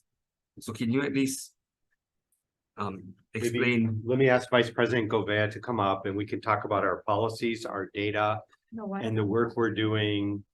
I'll just, But let me you're just still gonna preface turn it by this in saying, writing. we're working on it. Yes, I do apologize for that. That does fall under my area. We had a little bit of a staff shortage that did not allow us to get you clean data by the deadline. So we are working on it right now. Okay, so you can tell us the policy? Oh, yes, the policy. At a very high level, employees who would like to telework submit a request, and the supervisor reviews it and make sure that it is fit certain guidelines. And that's all set forth in the policy. But it is to make sure that it's workable, that the working conditions at home are Who satisfactory. checks that? The employee self-certifies, The home portion. the home portion. We don't go inspect their Yeah, we home. do not. Is that- But it is self-certification. A And you lot have of to it be is in-state. in-state. Yeah. As You a can general, you be as from a Paris, working general, from home? as a general policy, you have to be in state. If you want to work out of state, there is a separate procedure that needs to be followed where ultimately, I think an officer will need to sign off. So how many people work out of state? I don't actually have that Okay, information. you're gonna include that in the data you send Okay. us. So you do have people teleworking from out of state within the system. I don't think it's zero, but I don't know for sure. I don't personally know. And so therefore I can't say for certain whether there is zero or it's more than zero. I just don't personally know. Okay, do you have stats on the percentage of those teleworking or a number of employees teleworking? So you have to sign out through our leave system. So let me just take a step back and say, we strongly believe we have to learn how to do telework well. No, So, we're not against telework. yeah, so, It's the accountability component. yeah, so what we're trying to do is find our way forward with this policy where an employee requests it. The supervisor can approve only up to 2 days a week maximum. And if Okay. it's above 2 days a week, then it has to go to an officer. One of the people that I introduced earlier, only they can approve 2 days a week or more of telework. Then on the day a person is actually teleworking, we have our own leave system and we added category for telework. So if somebody signs out for a day of telework or 2 days or 4 hours, that gets captured in our leave system. So that's why Jan's team now has, thousands of entries to figure out how to pull that data to give you what people signed out for in accord with our policy. Okay, but it's all completely self-certified as far Oh, as, that's the safety of your home office. The supervisor has to approve the telework, both the plan, and then if Jan signs out to telework one day, I have to approve it as her supervisor after having approved her plan. oh, I didn't realize she left the office. Chair, just a quick one. What is the policy on chancellors, teleworking? Not maybe on the island, but outside, maybe mainland. But what is the policy of the chancellors spending more than 2, 3, 4 days, months, not being on their campus? What is the policy on that, on the chancellors? So the telework policy didn't exist at the time of the incident that I know you often like to raise in this committee. That chancellor Oh, I was just got it sent authorized. to me now, so I'm sorry. I don't. Yeah. That chancellor was authorized by me to telework from the continent. And I was responsible for monitoring the performance of that chancellor while teleworking. Okay, thank you. But then there's no consistency because you can pick and choose which ones you do that. I respond to the requests that I get. And I think everybody does. I do not know who alleges that I expressed favoritism and turned somebody down. I would be very interested in that information because I am not aware that I personally turned anyone down. I don't know if it's about turning down. I think it's about. Well, then it's not whether you- favoritism, right?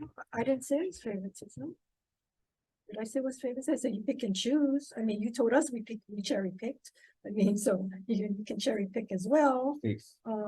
So, but you know, there needs to be consistency and accountability. And then there's a morale issue. And so we only hear about this from people who are disenchanted with what's Understood. going on. So we can only relay that. Aye. And if that irks you, well, sorry about that, but that's your Juliana, because those are the We have policies disenchanted that you're people, there is no question. Right. Yeah. I And with many things, including when we try to be accountable. When we make a decision and change something, it tends to make someone unhappy. And So I just got a call today, in fact, before this meeting, saying that we need to look into a certain individual, I've got the name, I'm not gonna say it, who's a UH student housing employee in facilities position that has been working remote from an outer island for the past 2 years.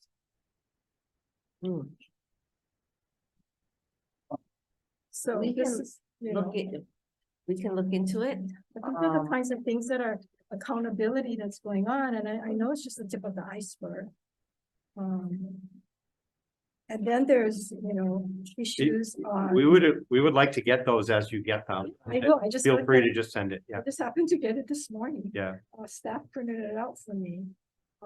But then, okay, I have another one, but it's. Seeing about an people say asso- she's unapproachable. Yeah, Associate VP of Students. They call me all the time, leave me messages. So what is the policy as far as hiring someone and having them commute and we pay for that commute? I'm not aware of us paying You mean from anybody home, to come. like if you teleworking. No, from another island. So, Oh, yeah, yeah. so Associate VP of Students is located in Hilo, but is paid for her to commute back and forth to Honolulu. Is That correct? person comes occasionally. I approve that. I will own that. I do not believe that to do a job for the University of Hawaii system, you must be located in Honolulu. And we are learning how to make that work. We think those jobs should be available to people who live on neighbor islands. Right now, I have only Oahu members here, but and we also, And we pay for the commute. they don't commute, they work from there, but there are occasional trips. Just as we pay- chancellors who work on other islands are here for this meeting. Just as I, to do my job, sometimes travel to the neighbor islands. I was on Molokai last week and I was in Hilo last week.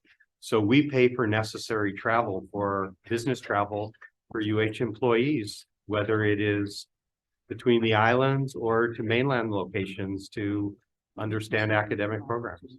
But you're not chancellor and all, right? Yes, As you sir. told us earlier, right? You're not chancellor.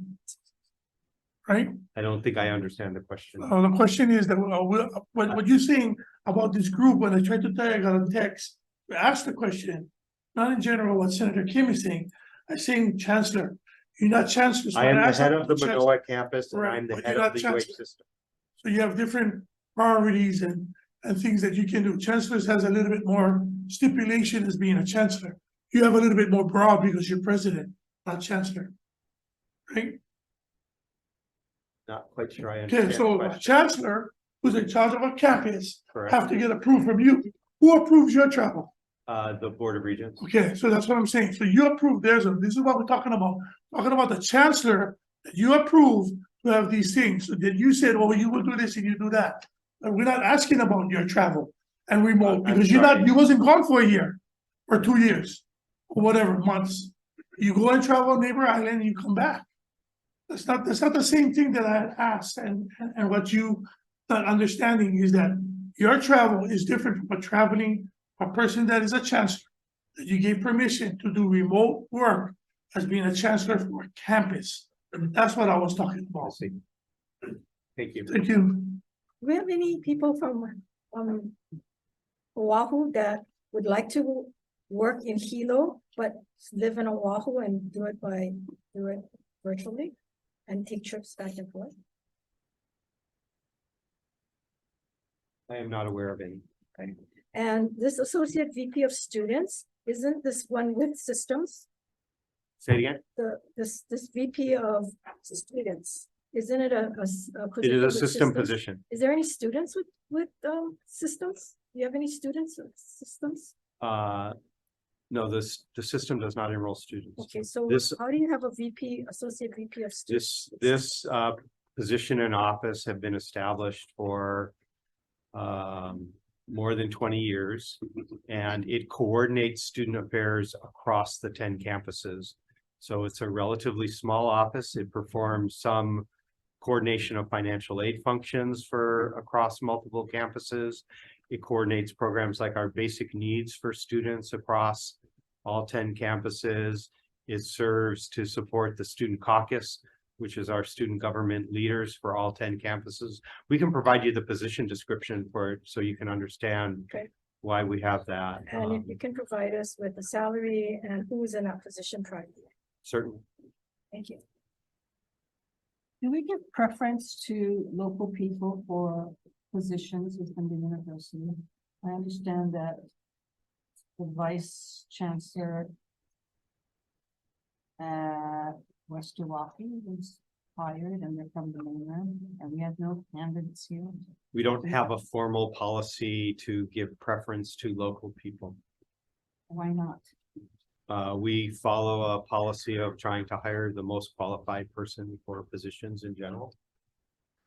Okay, so we have no most qualified people here on the island that are qualified to work as vice I chancellor. didn't say we had nobody qualified. I said we try to hire the most I think you qualified. get my point. I do get Mr. your point. President. Yes.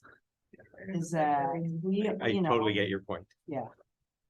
I mean, we know that there's a brain drain and we don't help it by bringing in people from the mainland when you have qualified people to do the job. So the university should be helping us, you know, with that issue. One more thing, can you provide us with the number of executives that have been appointed without any local or national search? And could you provide a list of these positions when they were filled and the salary? I'm assuming we'll get that in writing so that we can make sure we comply. So Jen, how many in general are telework? So you don't have that in front of you? So what would be helpful is because of the way our leave system works, you know, we could run a report, which is part of the question that I have right now. We could run a report between July 1st and December 31st and see at any point in time whether any of our 10,000 plus employees teleworked. Okay, and then you have the reason.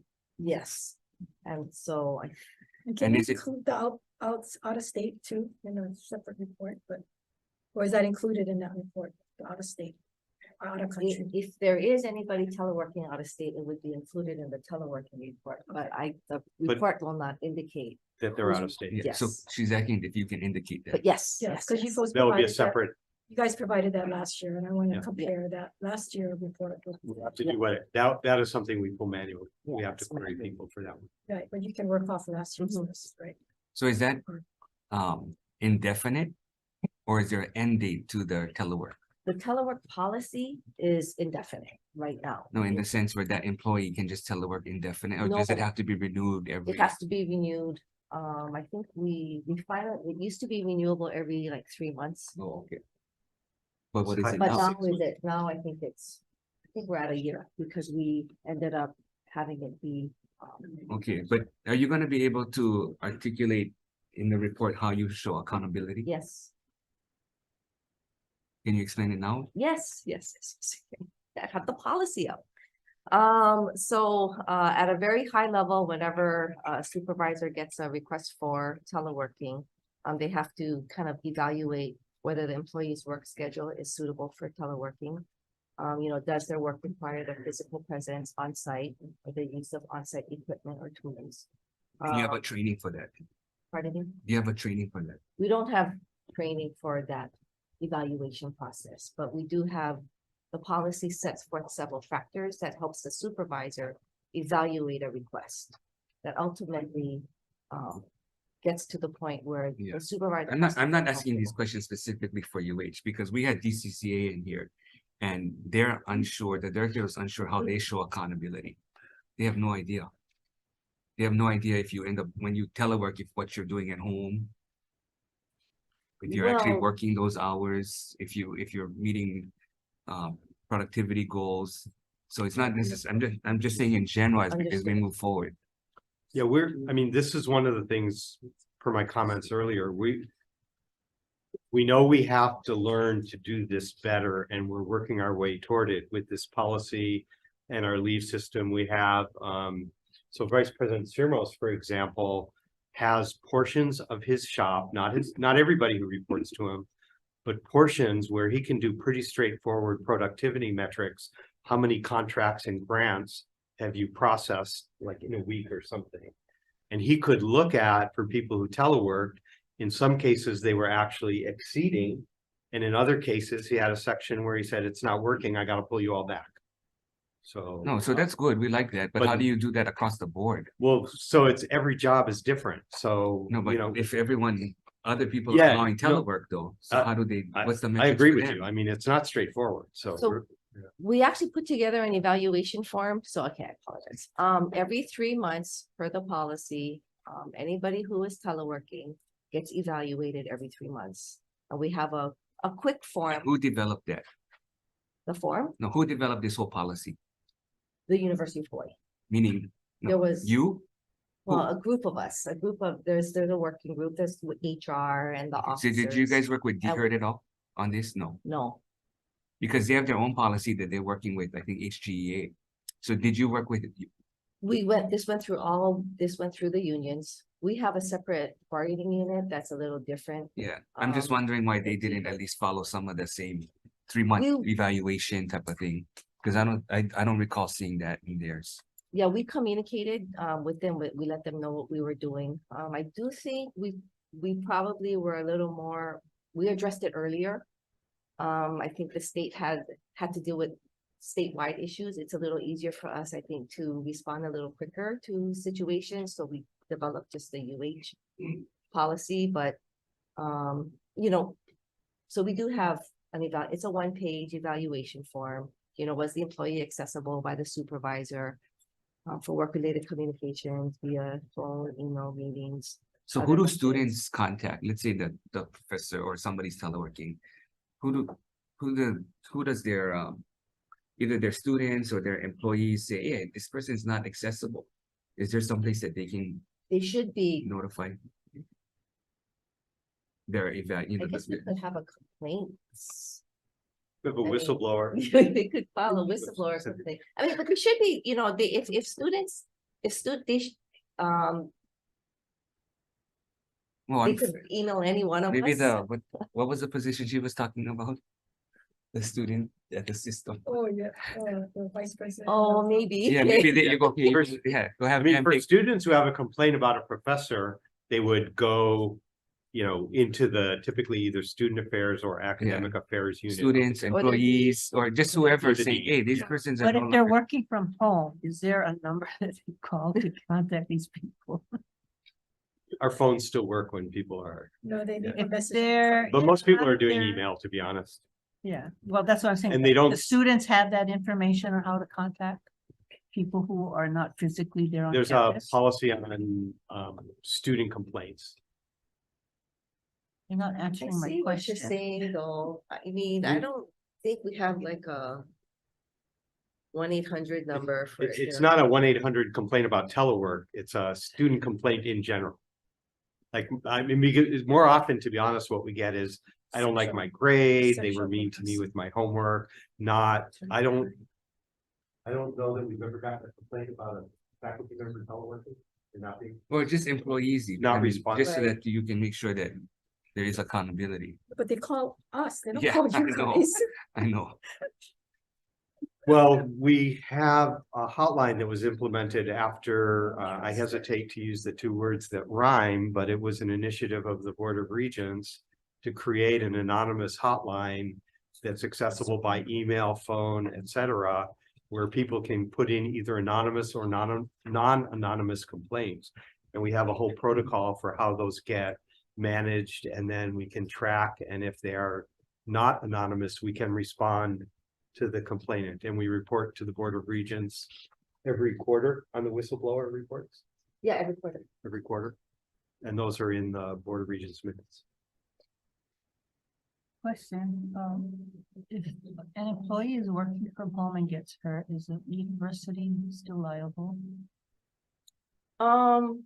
So I would say that regardless of where an employee is injured, there's a whole investigation that needs to be completed, where basically there's an analysis done of whether it was within the scope of employment.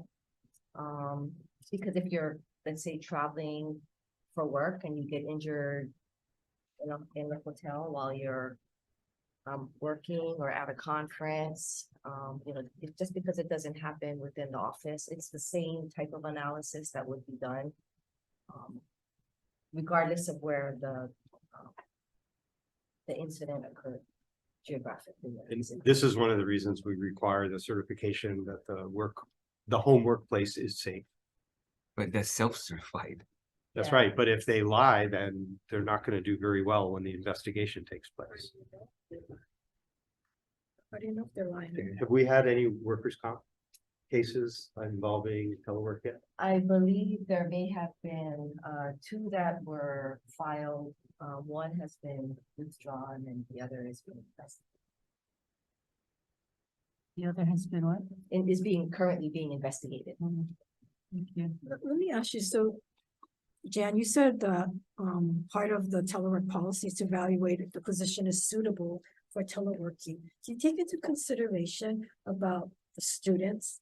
I mean, maybe that position would be suitable, but if they don't have face-to-face contact with the students, if they're not available on campus when the student want to come in and talk to them, you guys take that into consideration? Because it shouldn't be just whether that position or that employee is suitable, but the services that is Correct. rendered to the students. Yeah. I mean, that's what you guys are there for, to Office service the hours, type of thing. students. Yeah, that's why I was trying to get to Yeah. that. Because, when we went to I- West Oahu, they had, available time, they had like 2 hours in the morning. That's it, available time. And it wasn't open during that. Yeah, time. it wasn't, we were there at that time and it wasn't open, so it's like crazy, and I don't know who monitors that. And if the chance is not on campus to pay attention, then obviously that continues. I would be happy to hear what office that was not adhering to its posted. It was, what's that, the student, It's the student help center or whatever, where Okay. the professors are supposed to be. right, their cubicles. and Yeah. stuff. I think you can look at the student help center, adhering to their posted hours. Yeah. But then the posted hours were like. We went during minimal. posted hours. It was Yeah, no, I understand. It was locked. 2 But, hours. if they can't be there, at least put a number where they can. Yeah. be. So to your point, though, that is part of the analysis, and one of the things a supervisor has to do is if there's an office that has to be staffed with somebody physically present, then they have to manage requests from multiple employees to make sure that the posted office hours are can be staffed. And our telework policy also says that you can be called back to campus by your supervisor if needed. So if you're on telework and somebody else gets sick, that would be an example of where, say, sorry, you can't telework today, we need you back because your colleague got sick. I wanted to ask about a policy that I think you were away when we had to meet with Jan, Calbert, and Erica. The board policy 9202, where special assistants are not allowed to be hired at other campuses other than Manoa. Oh, So has that situation been Yeah, so we froze hiring of specialists and we documented that. This is part of the Senate 2 years ago passed Senate Concurrent Resolution 201. That was actually, I think, Senator Kim's reso, which looked at faculty classifications. And we have completed there were two initiatives. There was a Board of Regents initiative and there was the legislative initiative on the SCR 201. The board looked at both of those and charged a working group of UH and UPA to look into this. That working group reported back to the board late last year. We are now finalizing the policies to implement that will go out for consultation, and it eliminates the category of specialist as currently written, and it goes to a more general purpose form of faculty, and the there's not a good word for it, but there will be a track of faculty who are not tenured. So that is what we think we will be looking at. When we go out to consultation, we can share the specific policies with the committee or Senator Kim as you would like. Are you also looking at phasing out specialists on Manoa as well? Yes. Yes? Yes. Okay, so I'm looking at your vacancy reports, and your vacancy shows a number of specialists That's right. that's vacant, but that you're looking to hire as that position. Only So- Manoa can still hire. We have to keep moving with what we have until we have the new policy in place. Okay, so only. So you if can we only- don't, like advisors are often specialists. So you can only rehire at Manoa, they're specialists and not. We at the also other have the campuses. moratorium and we've talked about it. Okay, I'll go through this list to check on that. So between the two campuses, I think 35 out of the 53 on the vacancy list include specialists in the title. Between your two campuses. And 18 are filled. It's a number. Is that correct? I believe the data in the table. Between West Oahu and Manoa, I don't know. or including Hilo. Oh, so not even Manoa. It's Hilo and West Oahu. Yeah, Yes. those are the ones that are frozen. Okay, Or I should say, there's a bit more. but you still have people there that, Yeah, we didn't, the people who are in the positions are still in the positions. But you have vacancies. Right, we didn't terminate anybody, but so if there was a warm body in it at the time of the moratorium, they remained there, but if somebody left the specialist position, we did not fill it as a specialist.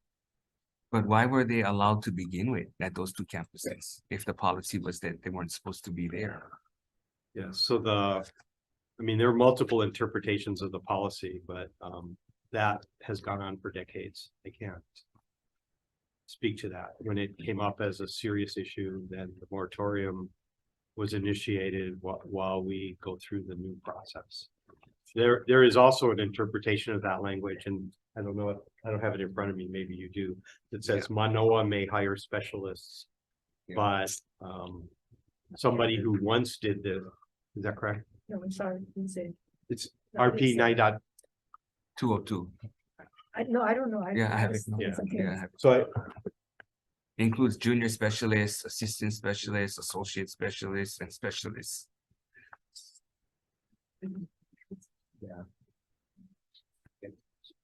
and I think it's not in It's the not in the- classification plan For of Hilo, the other units. yeah. What happens to the monies on these positions that are no longer being able to fill those specialist Well, positions? many of them, they are anxiously awaiting the new classification so that they can fill them. But as I think you know, we don't actually have enough general funds for all of the G fund positions. Which brings up another question, but I'll wait. I can't believe I said that. Thank you. So when a chancellor violates regent policy, what's the consequence? This goes back decades. We are fixing the problem. We're not. So that means nothing. What happens? I don't even know who necessarily In did general, it. in general. In general, we would try to stop policies from being violated rather than focusing on. But when it is It violated. was widespread practice. I can appreciate I don't think anybody particularly thought it was highly forbidden. We've had chancellors for at least 20 years on 2 campuses. Hiring specialists. If we weren't doing the FCR 201, we likely would have changed it the other way to say, to add specialists to the classification plans for those 2 other campuses. Community colleges actually have non-instructional faculty also. They just don't call them S. But the reason why that practice was stopped is because of the unions, and that was causing chaos at Manoa, and that professors were not happy that, or thought it was fair that they could be tenured. So there was it was problematic, which is why they created APT positions or APT. But that's why they created those positions, right? So Yeah, so when we did the history on this, actually, the reason these were created was that the APT class didn't exist at all. right. Yeah, And that's why you created the ATP, and that's why you created the policy at these new campuses outside of Manoa to not put this off list. because that they I did don't that know. category. I don't, Well, that's what I've been. told. Okay. I've talked to many people, and so, but then they snuck them in, and I shouldn't say snuck them in, but in a way, they brought it in and members weren't aware of it, and they asked for positions, and we approved it. Not me, but we approved it, and so, we're addressing it now. so part of it was the legislature approving something that shouldn't be because they weren't aware. But now they are. So here, I'll go back to what I talked about earlier. So we got this from Della in September.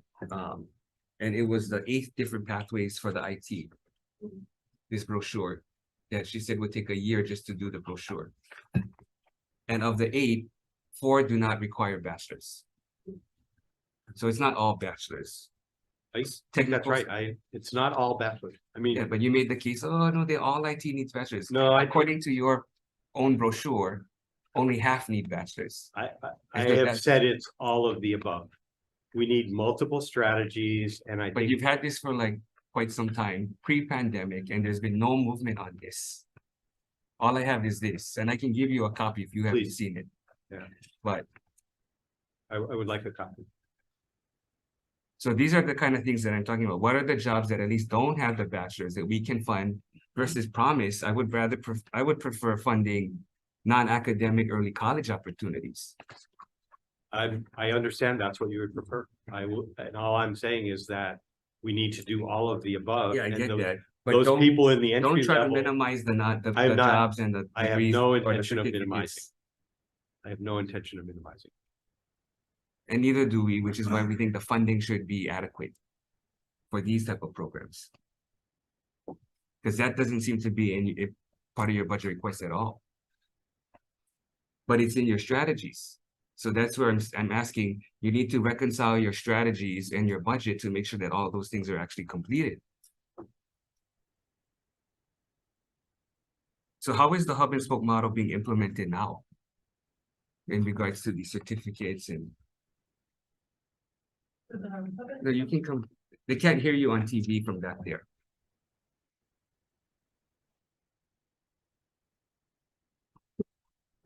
Okay, so I believe I like to say the brochure is created by the CIO Council, but it is attempting to show what currently exists. You know, we still need the programs established and we gotta get this going. Yes. So the question. There's about no the- sense of urgency. Yeah, no, we have a sense of urgency. The hub and spoke, we were trying to try it first through the non-credit side. So PCAT is the program that is responsible for being the hub for the non-credit IT program. Okay, so my understanding in talking to at least 2 of the chancellors Mhm. is they're working out automotive between Leeward and HTC. Mm-hmm. And that actually seems like the chancellors, for the most part, from my conversations with them, they seem to be playing nice. I don't know how else to explain it, but they seem to be playing nice as to say, okay, you be the hub, we'll be the hub for this other program. So that seems to, it actually seems to be moving. So I'm very pleased with that. But you still don't have a complete finalized plan of which campus will be the hub for which program. Well, It's still in, we probably won't hub and spoke every program, but yeah, yes, you don't have to. yes. I just want to know what would the end result look like. We're working on that. I'm doing a program demand analysis now, so we can understand which programs we need to grow, where they're currently most established, and then we'll come up with the. So I was told that nursing, for instance, the hub is going to be KCC. The rest are all going to be spokes for the most part. Lead, Kapilani will always be the lead campus, Yeah. but Maui also is a strong campus Yeah. for the nursing.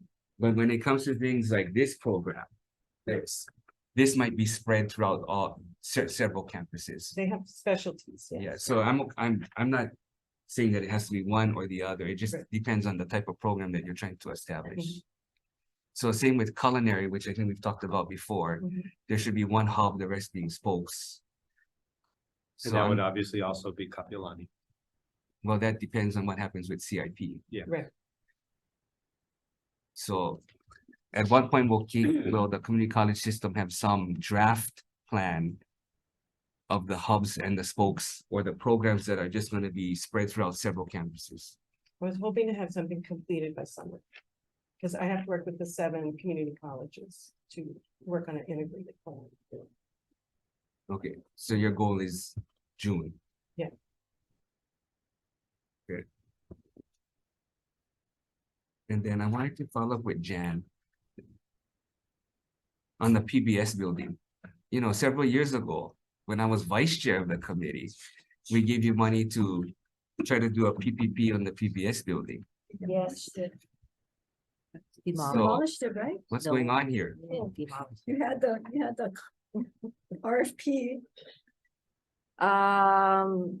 We are going to, we decided to bid it out separately. So we, lost the funding to, it lapsed. Well, we applied it to another project, and so it's in the upcoming CIP budget request to be Wait, demolished. so why did you apply this funding to something else? Well, we have to bid it out. No, So we're so gonna, did you lapse this money or you No, applied it no. to somewhere? no, something else? well, we actually, I think it was used- 3 million. we actually used RIM money. Originally, we were going to change order it with RIM money, but we decided to discontinue the change order and put together a completely separate. Okay, so what's the I timing see. on this and what has to happen? I will double check, but it's as soon as What is this RFP out?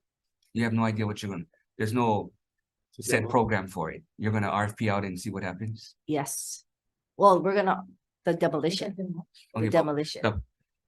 What do you intend, what kind of activities are supposed to be at that site? After it gets Or is that- demolished, Or is that gonna be determined based on the responses of the RFP? If you're talking about the PBS? future use of the Yeah. site. Yeah, so that would be under my purview. As the intention has always been that we were going to solicit for somebody to develop a particular use in the site.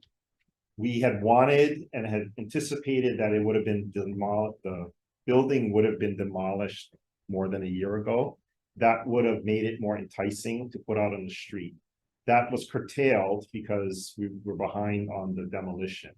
But we've instead been pursuing interests short of putting a published RFP out for what type of potential interest there might be for development.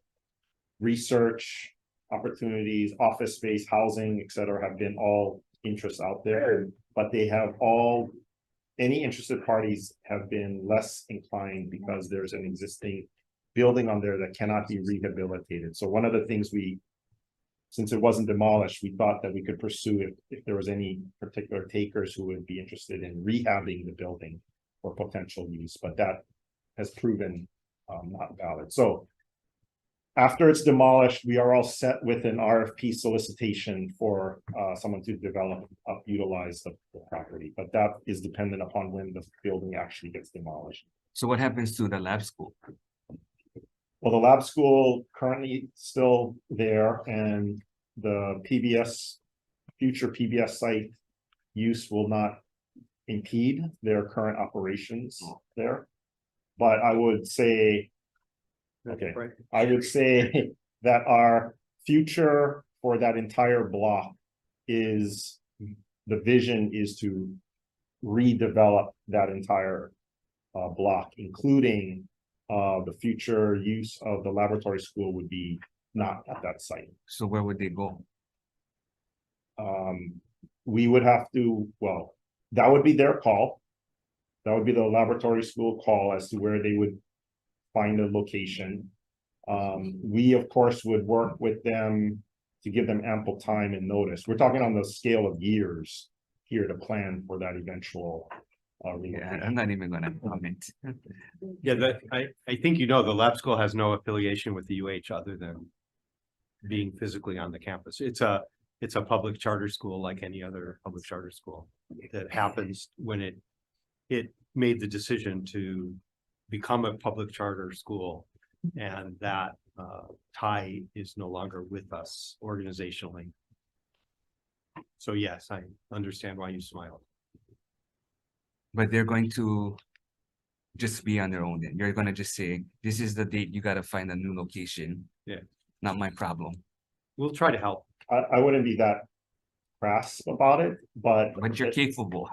Yeah, if you want Calvert to pay, yeah, fine, but, again, we will, we, university and my office and myself, we will try and be as accommodable as possible, understanding the situation, what would be required for the university lab school people to find a location. Because how many students do they have?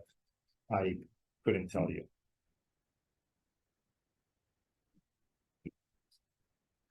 Well, at some point, we should figure out some plan. I mean, if there are actually a decent amount of students there, kind of hard to just kick them out. There's a number of programs that are on that block that will have to be relocated. College of Education is another one. They have, it's a UH program. We have to find them. We have the Child Care Center that's also there. Early, it's pre-K child that has to get relocated. The lab school is only one of a number of users at that site. Senator Rivera. I got a question. So the block you're talking about, is that just state and university land, or any of that land is ceded land? It's not ceded lands. It's University of Hawaii titled property. It's so a frame of reference, if you're familiar, it's University Avenue, and then Metcalf and Dole, and then there is a strip of property, like private, private properties, single family home that run down this other street, Honeywell. So I refer to it as the super block, but really, other than that strip of private property, everything is university property. Well, it's the same thing that I brought up about Banyan Drive and Uncle Buck's, whatever. Here we are again. Now we're gonna spend you guys' money, whatever, taxpayers' money, whatever, breaking down one building, making it good, so that somebody wants to put in something there and make it nice. So why? I mean, again, I don't know how long this is going on. I've only been here for 4 years, but what I don't understand is, why are we always in the practice of, we're gonna spend the money, we're gonna clean them all up, and then, hey, somebody gonna build something nice for us. Why we don't put it in there, tell them, hey, you like that building, you like that spot? You break them down, you build them. I mean, that's the practice that we gotta get away. Same like a $350 million stadium. I mean, come on. Yes, Senator, so actually on the PBS building, we did explore, that's exactly what we explored. If there would be any takers to either, somebody wants to rehab it or whatever they want to use, or alternatively, they demolish it if they don't want the building and then build what they want. Yeah, unfortunately, there was. So, no so take. let's say no more takers and we don't break down the building and we make them into an haunted house. Wouldn't cost nobody nothing. No, I mean, I'm just yeah. saying because you guys always put in a timeline and you say it's gonna take years, right? So why are we rushing this? It's gonna take years. I mean, that's what I feel. I feel maybe years down the line, somebody might wait to come up. Hey, the building's sitting there too long. Maybe I can knock them down, I can build something I like. That's what I'm saying. You guys rush to these decisions and you can make these decisions, but again, who pays for it? But I wouldn't consider it rushed because this is a. No, that's what I'm saying. It's this gonna has take been- years, right? This has been this has been 3+ years already. Yeah, So I wouldn't call it rushed. but then actually you guys are But early in- on the tree. But in the meantime, there's an operational impact in that you have a building that is unoccupied, unused, that quickly turns into a blight in the community. So, and we have examples of that throughout the state.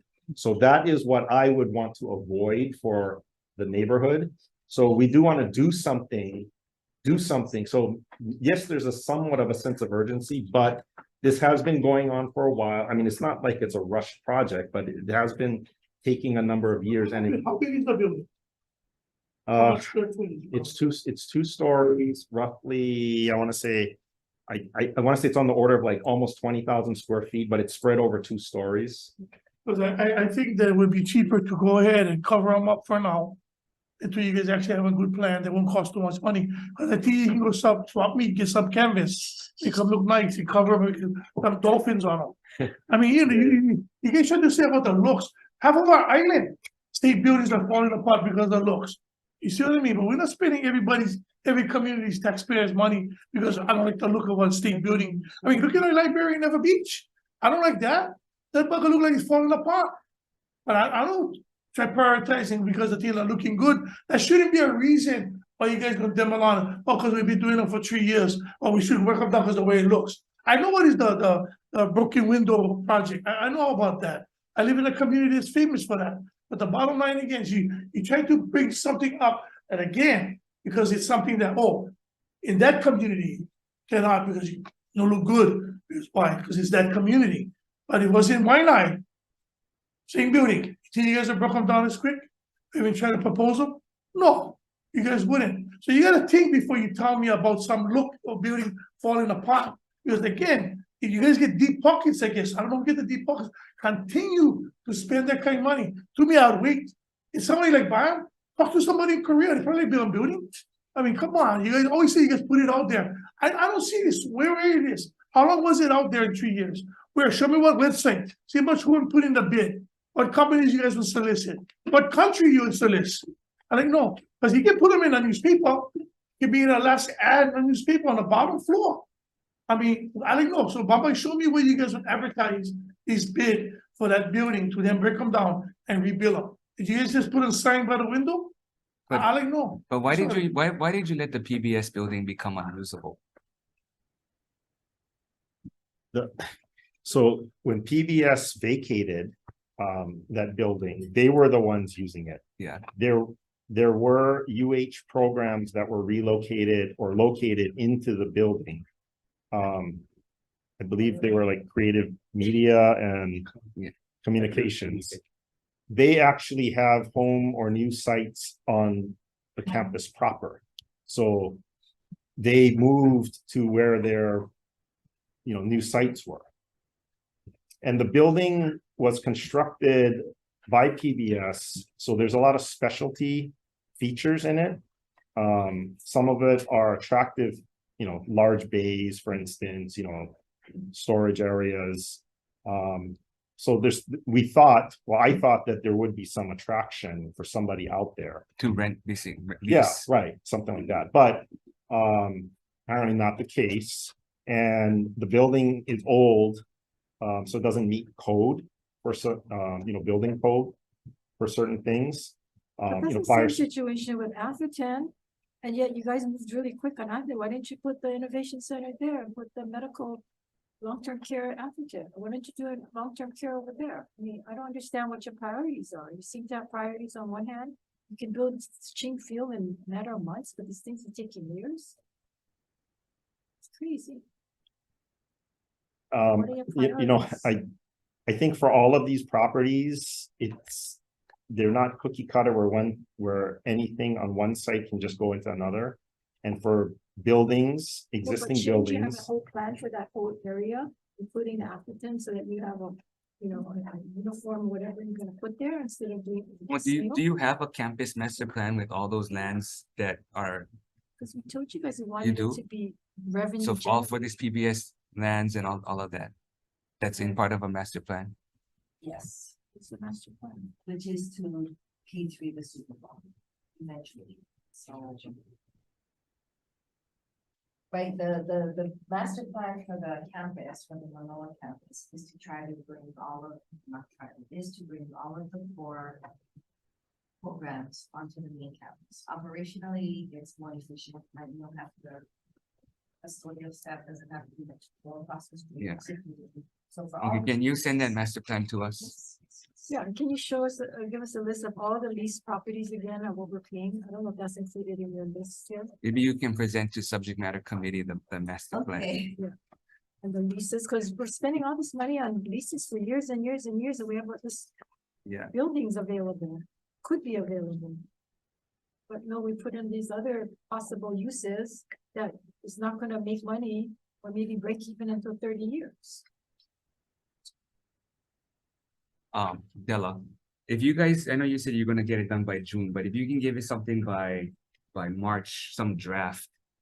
Because if we have something to look at, then we know where we can consider to invest in facilities or programs.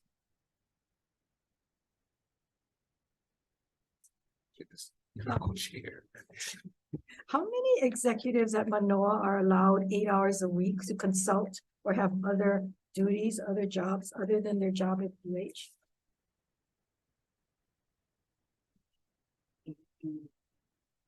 You have another job, if you have outside employment, you have to. Disclose. Cancer Center Director of Practices. So why is it only the cancer center director can do that and not across the board? I mean, is that a good policy? It's one of the ways we keep the salary competitive, frankly, and it's consistent with his job. Well, couldn't that be true for others? In general, we are able to pay fairly competitive salaries. But I'm just saying, is Already. that possible for other positions? It just seems like, again, you're cherry picking on this, and I don't know what the ethics, but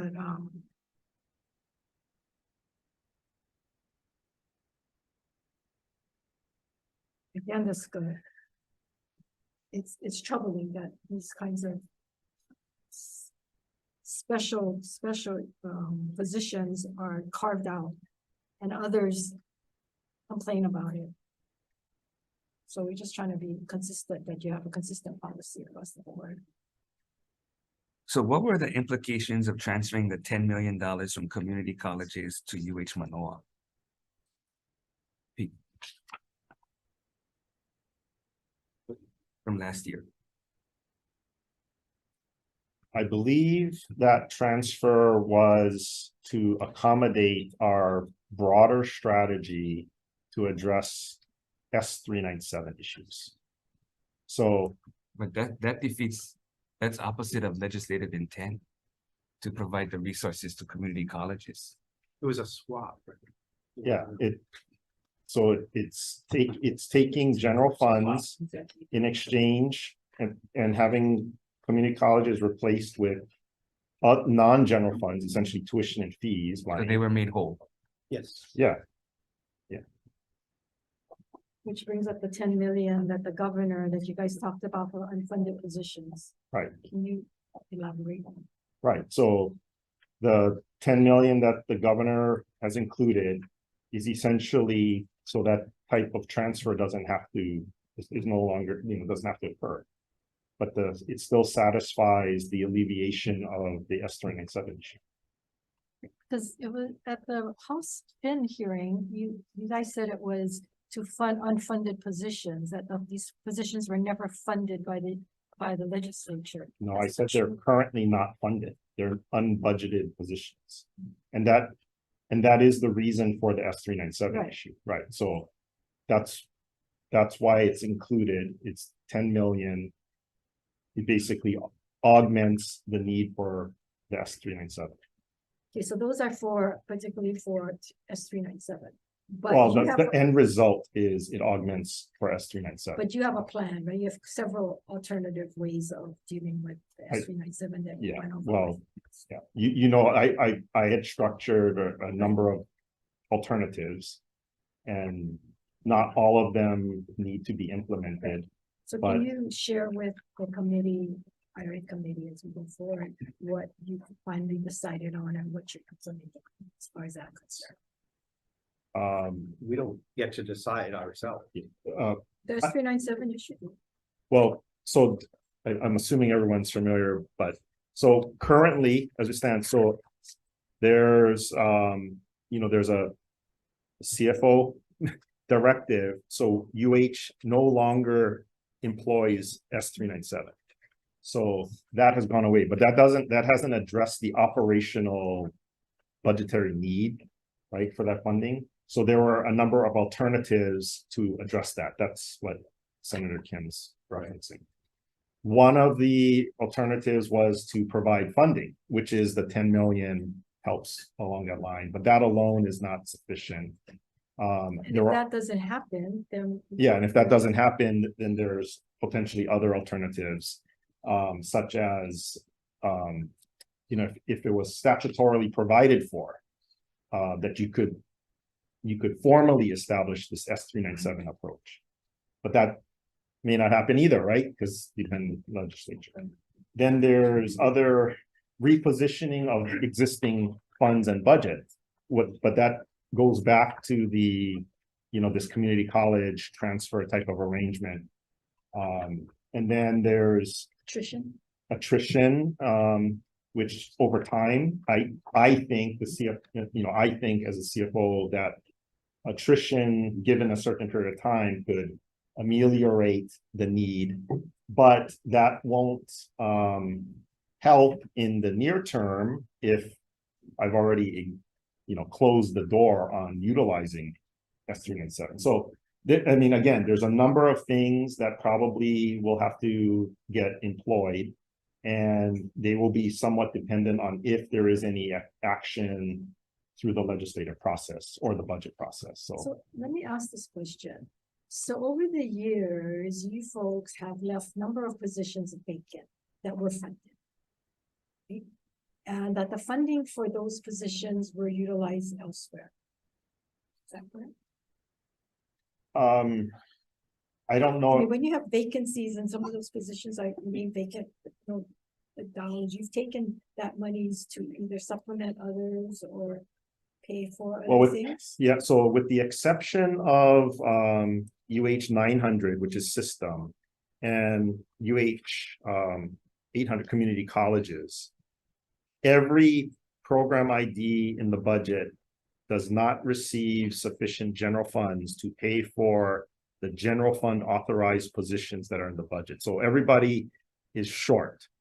Community colleges has maybe $10 million of non-salary general funds that they were able to make available, you know, in this method.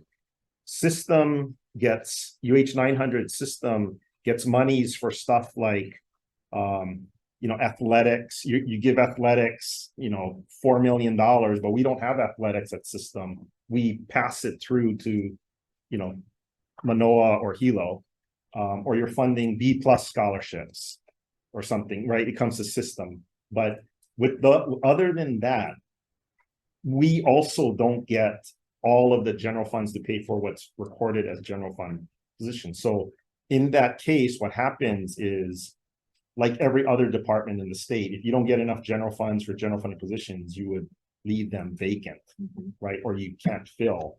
But we purposely don't fund some positions. So just because they're there, it doesn't mean. Yeah, so that's why they stay vacant. So- But the S397 has created the situation where You folks took those you positions. can, and yeah, filled. so, right, which so we- even if they're vacant or unfunded, But- they can get filled if UH was willing to use Tuition. tuition. Right, Yeah. but we purposely didn't fund Well, it, so. so actually, we Senator, Give you enough money. Senator, if I can.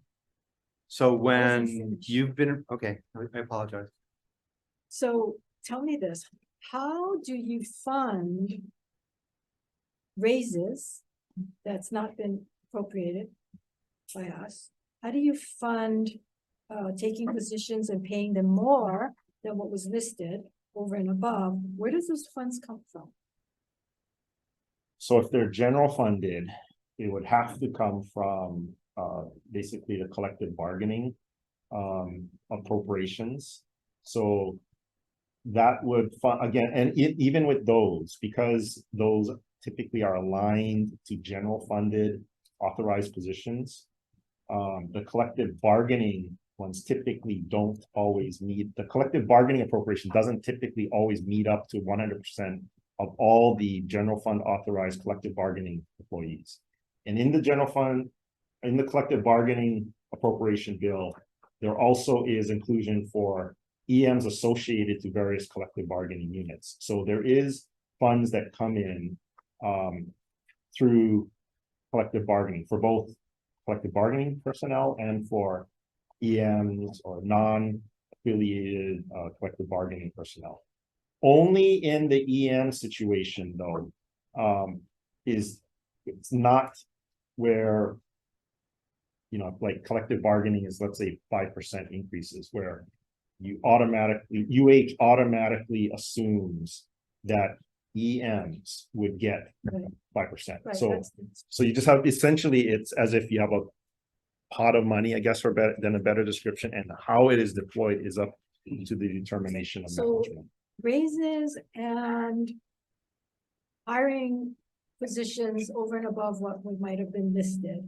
Those funds come from collective bargaining, or does any of those funds come from any of these positions that are left vacant? Yeah, it's essentially, I mean, it's two ways of looking at the same coin. Okay, it's essentially there's an aggregate pot of money called general funds, and then there's an aggregate number of positions filled or want to be filled. How that money, how the general funds is distributed is left to how much money is in the pot. Okay, so in essence, you do take these vacant positions that have funds and you do deploy it other areas. There can be, again, that's one way. So that's where the raises come from, and then you come and tell us we didn't fund these positions, or we want money to fund these positions when those monies were deployed.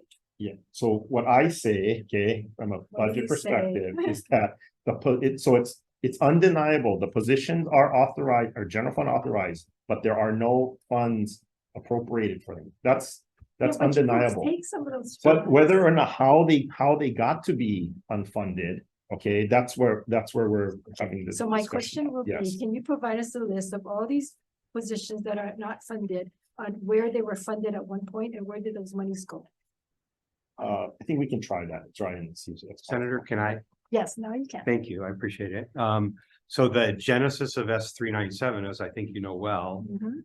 is actually not that, it's that the legislature cut the university's budget during times of recession. Mhm. And in that situation, this goes back to the 1990s when when the legislature granted UH the authority to keep our tuition.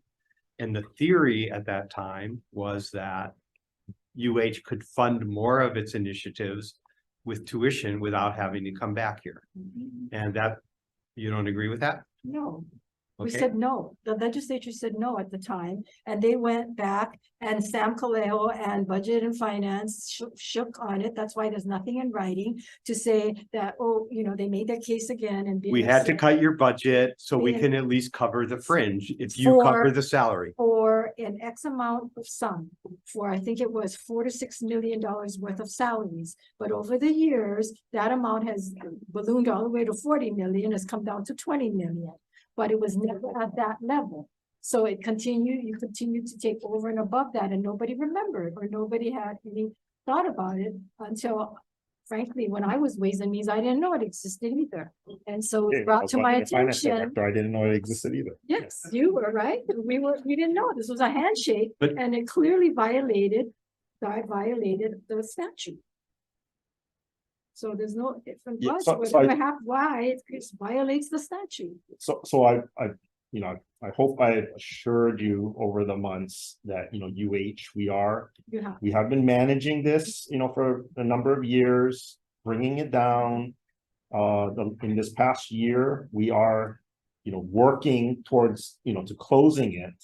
We're in a period that we have to, there is gonna be some hard pain, I guess, operationally, service oriented wise, to make this transition. And some of it may take longer than a year, but we are, we're managing it, so. But I just want to make a point that these positions, some of them did have funding and over the years, that funding went elsewhere. And so when you keep saying that we didn't fund any of them, wasn't all of it we didn't fund, and some of it we purposely didn't fund because we didn't think it was those positions were necessary. We were told, please don't delete the positions, because at some point we want it there, because then we'd have to go through it all again. So because of that, we have started cutting the positions out.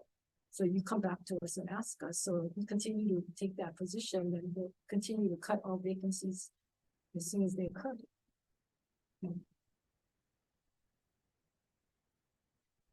Go ahead.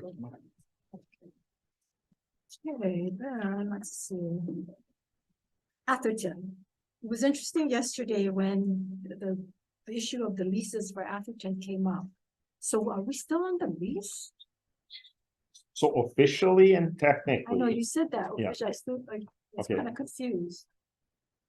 okay, so I don't know if everyone is familiar, but, so for Atherton, UH Foundation owns the Atherton property. Right. They did issue UH a lease for particular parts of space within Atherton when it's constructed for the purposes of the academic program we're going to locate in their PACE, as well as some office space that we had originally intended that we would market. Currently, the foundation has been assigned the UH portion of the lease. So it's basically, we assigned it right back to the lessor. But in that course of that exchange, so we are no longer operationally mechanically responsible for the lease terms, like the payment and all that. But foundation has also taken on the responsibility that they will provide for our academic program, the space for our academic But program. we're technically still on the lease. But technically and formally, there still exists a lease, because all we've done is we've taken the lease that we had and we've signed it. Because if somehow the foundation does not perform or whatever, are we on the hook legally? Because we're on the lease, Yeah. because you assigned the I lease, assume right? so, because it's still would a we do lease that? to us. We just Why would we assigned. do that if we have no? Why didn't you just cut the lease, have them? Why? I don't understand. And I'm not We- an attorney, so an attorney could maybe speak on it, but why would? So Where's the that- attorney over there? Why would we stay on the lease? You wanna come and answer? So that lease is actually the vehicle by which we are provided free space for PACE also. So we are provided free space for a lease that we could be on the hook for millions? Is that the exchange? 200,000 a year. 200,000 So a year, part- at least? If part they of the don't- if reason- They default, foundation default, that's all we're on the hook for? Well, it's a lease to themselves essentially, Right. right? So, So they have a separate LLC as part of the structure. yeah, I'm sorry. So it's more complicated than just the foundation. They have an LLC which actually owns the land. Yeah, I'm sorry. I'm glib on I call it the UH Foundation, but you know how these structures are, right? So the actual owner of the property is UHF Rise LLC. It's a subsidiary of the UH Foundation. So they have issued a lease to UH. So we have now assigned the lease to But at the end UH. of the They day, we're on the phone if something goes wrong. For Okay, Carrie? approximately 200,000. if the scenario is that UH Foundation doesn't perform on the lease or on the sublease, yes, UH still has the master lease. We are the master lessee. It will become incumbent upon us to figure out how to meet the 200,000 a year, which was originally our plan was that we would market the office space to generate the sufficient revenue in excess of 200, hopefully at least 200,000. So the question is that good policy? Carrie, is that, you guys approve that as the attorney? The legal advisors. You gotta speak in the mic. The legal advisors, Senator, as you know, kind of don't advise on the policy. I understand what you mean about risk though, but because the foundation is such a key partner, and to be honest, UH always has the leverage in that relationship. What you're talking about, if the foundation is not able to pay or collect the revenue for that space, we have bigger issues. I mean, it's just gonna be a constant negotiation, but it's good because we have a trusted partner. But is that something that we would normally we would get into, right? I mean, again, you have policies and you have all these different things, but then you deviate when it's convenient, and sometimes it's not in the best interest of the taxpayers or the students and so forth. So I did evaluate, there's a number of options to get to the same place where we currently are, one of which was to surrender the lease. Okay, so I did evaluate that. My recommendation for the university and on this transaction was to do it that we're doing it with an assignment. One of the driving factors for me was I want to make sure that whoever our partner is provides for our academic program, and that we control or know some level of certainty what we are providing for that program, meaning it's 200,000. So my worst case scenario is if I get put to this, I'm solving for a $200,000 a year problem. Rather, if I surrender the lease and whoever is my other partner can do whatever they want to our academic program, I have a greater risk to address. So that was it's my decision. So I'm telling you up front, I take responsibility. I make that decision. This is where we ended up based on what I've assessed as the right things for it. The academic program is an innovative center right now, right? That's the academic program. And there has been an issue on whether or not that whole transaction would be profitable. I mean, we said that we wanted UH to have revenue generating type of programs, and not something that would put us in the hole by $200,000 a year, if that's what it ends up to be. So it's, a double whammy on top of that. And I bring this up because I just hope we don't make these kinds of mistakes or policies down the road. I mean, we seem to do that, and then we get in trouble when it goes off the rails. But who's the private partner in all of this then? The foundation. So the partners, our private partner is Hunt Development Group and their subsidiaries for housing. So there's the main purpose of this facility is student housing. So Premium student housing. student housing, yeah. Student Premium housing. student. The UH participation part is in providing the academic amenity for enhancement, and that's the innovation center and our academic program that we are embedding in there. But we don't want to lose money in terms of having to establish this program there. And so that's why the structure, the estimated cost, if we had to go and find space for our academic program anywhere, let's say we have estimated it at $200,000, but the program that we have at Atherton allows us, UH, that for the amount of space that we need for our academic program, we have additional space that we think could generate the 200,000 to pay for the space at pace, so that when everything works, we essentially have no cost space, and there's a chance that the university could get net positive revenue. So when is this gonna all roll out? So Atherton opens in August of this year. This assignment structure, we essentially have given up the opportunity to make money from the office space. So again, on my assessment, right, for where we've gone, yes. I'm trying to de-risk the liability to the university, even for 200,000, but I'm also acknowledging that part of that assessment, I've given up the opportunity for the university to make More than 200,000. more than 200,000 if it could have been achieved. So But that horizon did not look good at all.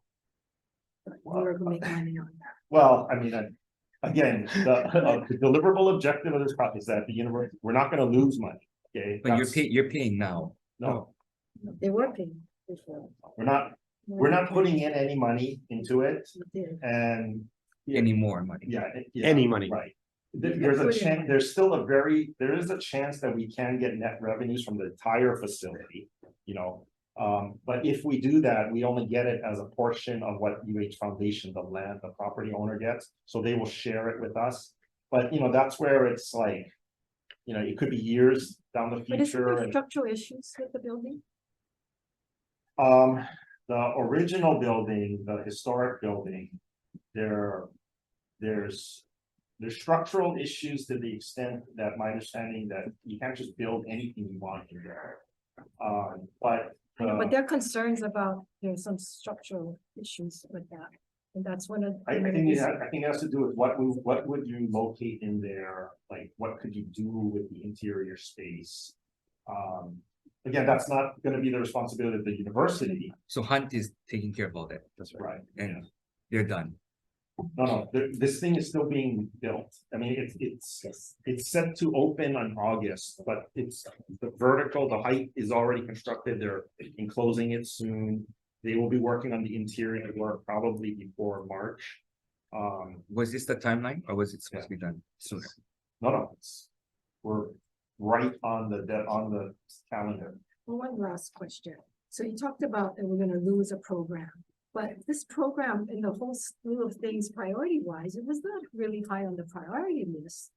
This innovation center, right? I mean, it just boggles my mind how you talk about this, program, like as if it was like, nursing, or which we wanted to put some kind of a care facility there, or I recommended that. But it's not like we don't have an innovative center, the Manoa Innovation Center, we've got Shiloh Innovation Center, Paces over there. I mean, it's not like it's. I think it is a program that has value to the state that have, A lot of programs have value, Yeah. but didn't and rise to that level to go through this whole thing that we've done with Atherton. I think it is part of our commitment to innovation and economic diversification and development. And it's an investment in the students who live there to help create, and you're familiar, you went on the trip to see how we can create this living, learning, working experience. That it at Sinclair, I mean, there's other possibilities, but I'm not gonna argue that again. Okay. You're going back to your regions, like a strategic plan. Are you gonna be evaluating programs to say this does not meet the criteria of the strategic plan, so they should be cut? Or we are primarily trying to follow a policy of attrition in that regard rather than firing people. So we do look at this in terms of where we invest. No, that's fine. So when do you actually get down to those details to say this is not a program that's actually in the strategic? It's typically a hiring at the time of hiring, because that's when we're making long-term No, commitment. I understand that, but have you identified the specific programs? It's so that when these hiring positions or hiring situations do come up, or is it? It's determined at the time the decisions come up. If somebody says I need a position for X and it's not a You're not priority. gonna be more proactive than that and just kind of draw a line in the Uh, sand and say, this is where it's at. It's possible we'll do that, but at this point, we're doing it more by attrition. Hmm.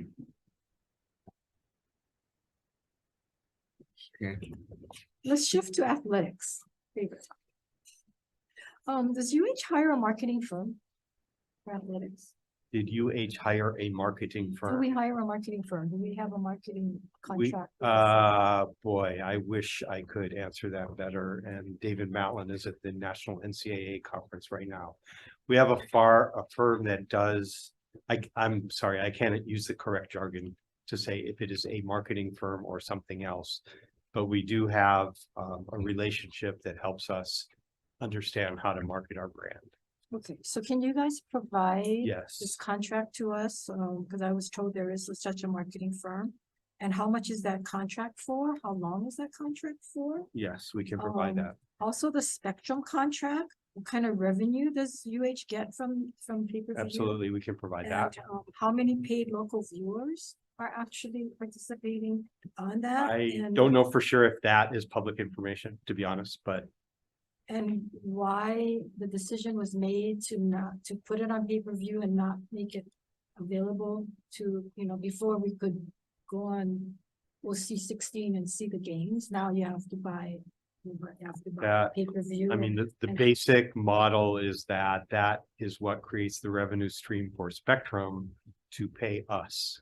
Right, but then to look at whether or not you have that many viewers, whether that. Understood. is, you gotta Yeah. evaluate it, and I'm not sure that you guys are evaluating it. If you have, well, I'd love to see that evaluation on how that decision was made or is being made.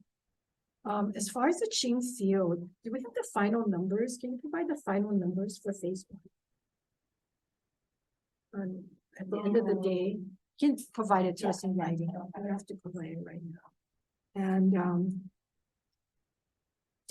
and I know this was brought up at the Board of Regents because I was watching that meeting, but have we asked NCAA officially whether or not we could have gotten an exemption? Or whether or not we could have used Tommy Stadium or, We have asked how to file such a waiver because it isn't a common practice. We had a waiver during the Right. COVID period. but did we So, apply for it? I formally? do not know if the waiver request went in, but I know we have asked, how does one apply for a waiver? Well, that's what Matlin said at the Board of Regents. Right. And I know one of the regents brought up, well, why don't we go and ask before we invest or spend 15 plus another 15 or 20 million for the track, for a total of about 35 million. If we could in fact get a waiver or use Murakami Stadium to make up the 5,000 seats. And that money could be used to shore up our athletic facilities, because if and when the stadium is built, this will be a temporary, Chingfield is a temporary facility. And, we keep hearing about how the facilities, the athletic facilities are not up to par. And so, why aren't we looking at that? So, can we get an official response on I think that?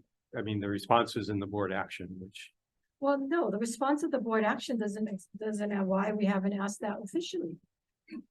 I mean, because you. I'll folks get are the status of asking us- that request. Because you guys gonna ask us for money to help shore up the athletic facilities, and then we get blamed for not providing the funding, yet you taking the funding and you making the decision to do something temporary when you could have gone and possibly have gotten a waiver. Now, if they officially told us no, then that's another issue. But if they've not, and you've not even asked them officially, or asked them for the use, because I was told when we did the site visit at Chingfield, when it got done, that other universities have used, connecting facilities to be able to meet that NCAA requirement, and that we could use. And that's how I know this, because the athletic director said we could use Murakami Stadium.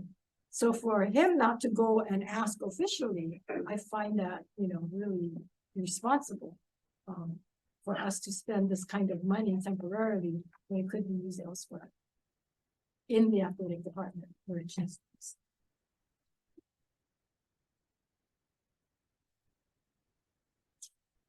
Okay, going on to the revolving funds at RCUH, have we resolved that?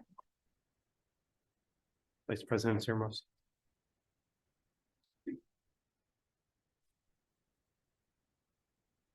So yes, we have established a new policy and we're in the process of closing all those revolving funds, around 250. 250.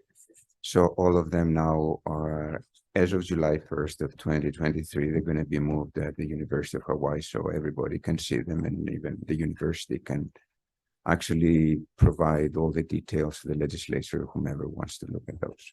Yes. What about that issue with that program abroad, student abroad program? Has that been resolved? That actually, thanks to Manoa, they are going to take care of that. That revolving account is closing. So And the program is not run through RCUH. it is not going to run through RCUH. And what about the MBA, executive MBA? program? They're not going to run through RCUH. I think the president has and Michael have been working on that. So Thanks for doing that. yeah, thank you. Okay, shall I go into Cancer Center? Anybody else have questions? Yeah, I had questions. Go ahead, Senator Ravelo. In 2022, I guess it was signed into law for the funds projection and partnership with the United States Department of Veterans Affairs to help the medical residency and training opportunities. The university had requested 4 positions. Since the passing of that act, how it did impact the medical residency program on the neighbor islands, and where would positions be located? Thank you, Senator. So the VA funding was in Act 262. And we have been working with the VA to get the mechanism correct to hire those additional faculty. Unfortunately, because of some of the challenges just with VA regulations changing, we haven't been able to hire a lot yet, but we are on track to spend about 500,000 of that as the purpose was done. We have been working with the main VA administrator here, Director Robinson, to try to expand the neighbor island VA opportunities as well. But right now, the current training that happens in the VA is all on Oahu. The only reason why is that I have a measure for opportunity of funds for support to expand the physical physician residency program in the state. Teaching hospitals required dollar for dollar matching funds for private funding sources. It's something that I look into. I'm just, because we know, I mean, we already know how Oahu, because we see all the stuff happening now, but on the neighbor islands is, I mean, you just heard the senator here. The challenge is very difficult, and if we keep on just, I mean, I'm not saying we're greedy, but Oahu gets a lot of stuff that the neighbor islands don't get when it comes to medical. You know, one of the biggest things for me is psychiatry and social issues and suicide and drug addiction and abuse. And that falls all into the categories even for with the veterans. So I just see how we can enhance that. I mean, as soon as we can. No, absolutely. I hear you. So with the one-to-one match, I believe that's the state loan repayment program, and that is eligible. And we actually do have state loan repayers on the neighbor islands. And that's not only physicians. So it does include psychologists, advanced nurse practitioners. And we actually have a very good track record with that in terms of retaining them. So with the state loan repayment, they're required to stay in that community for 2 years, right? If we pay off their loans. And I think nationwide, the retention, meaning staying in that community afterwards, the retention is something pretty low, like 40%.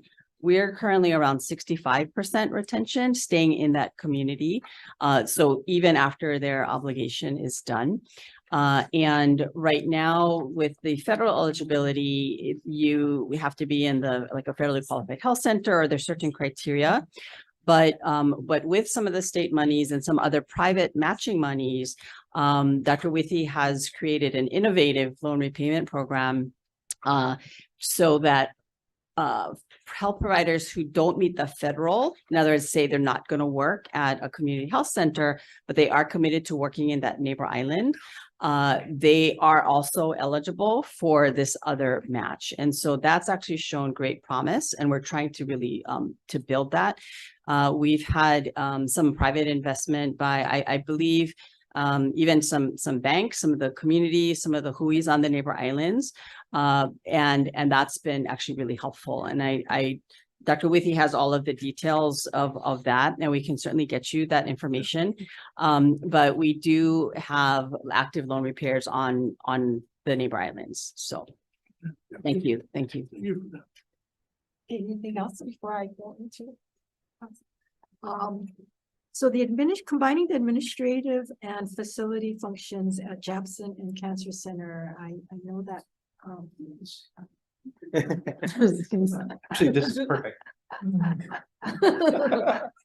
President, you can take a break. I've been drinking all that water. Yes. So what's the saving? What has been the savings for that consolidation? Because your report to the legislature does not address the savings. Or is there none? Yeah, we've had a lot of conversations about that across the two campuses. As you know, both entities have new leaders.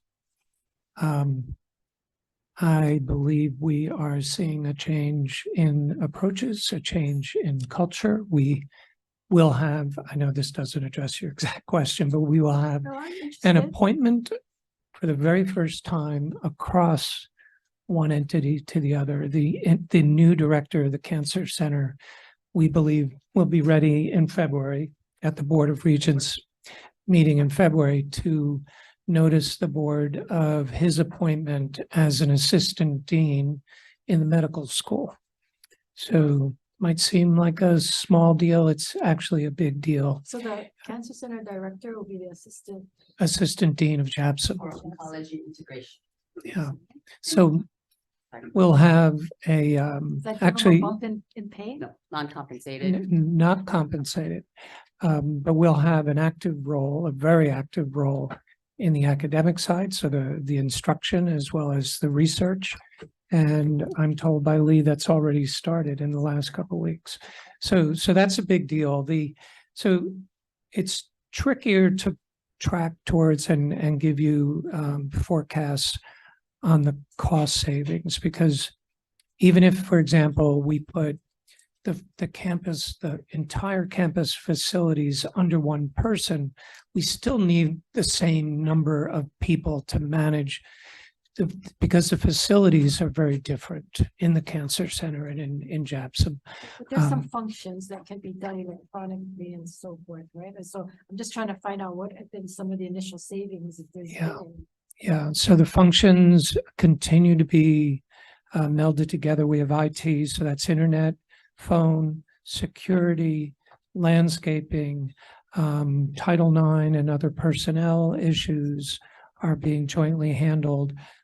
Facilities are now much more routinely addressing the facilities issues across the campus. So this is slowly happening. You're going to see, I think, not just efficiencies, but improvement in these services to the staff, the faculty, and the people who come into that So what campus. took us so long? Oh, I don't know. Sometimes a big organization has a lot of momentum behind it, and it takes a little while. You know the history between the two. So, but I'm really confident that we've changed it. That was, in part thanks to the legislation. Also, we've had,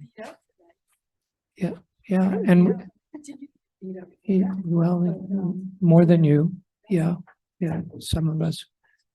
Now, we have that assessment report for the early clinical phase, the early phase clinical research center, the assessment report that was done.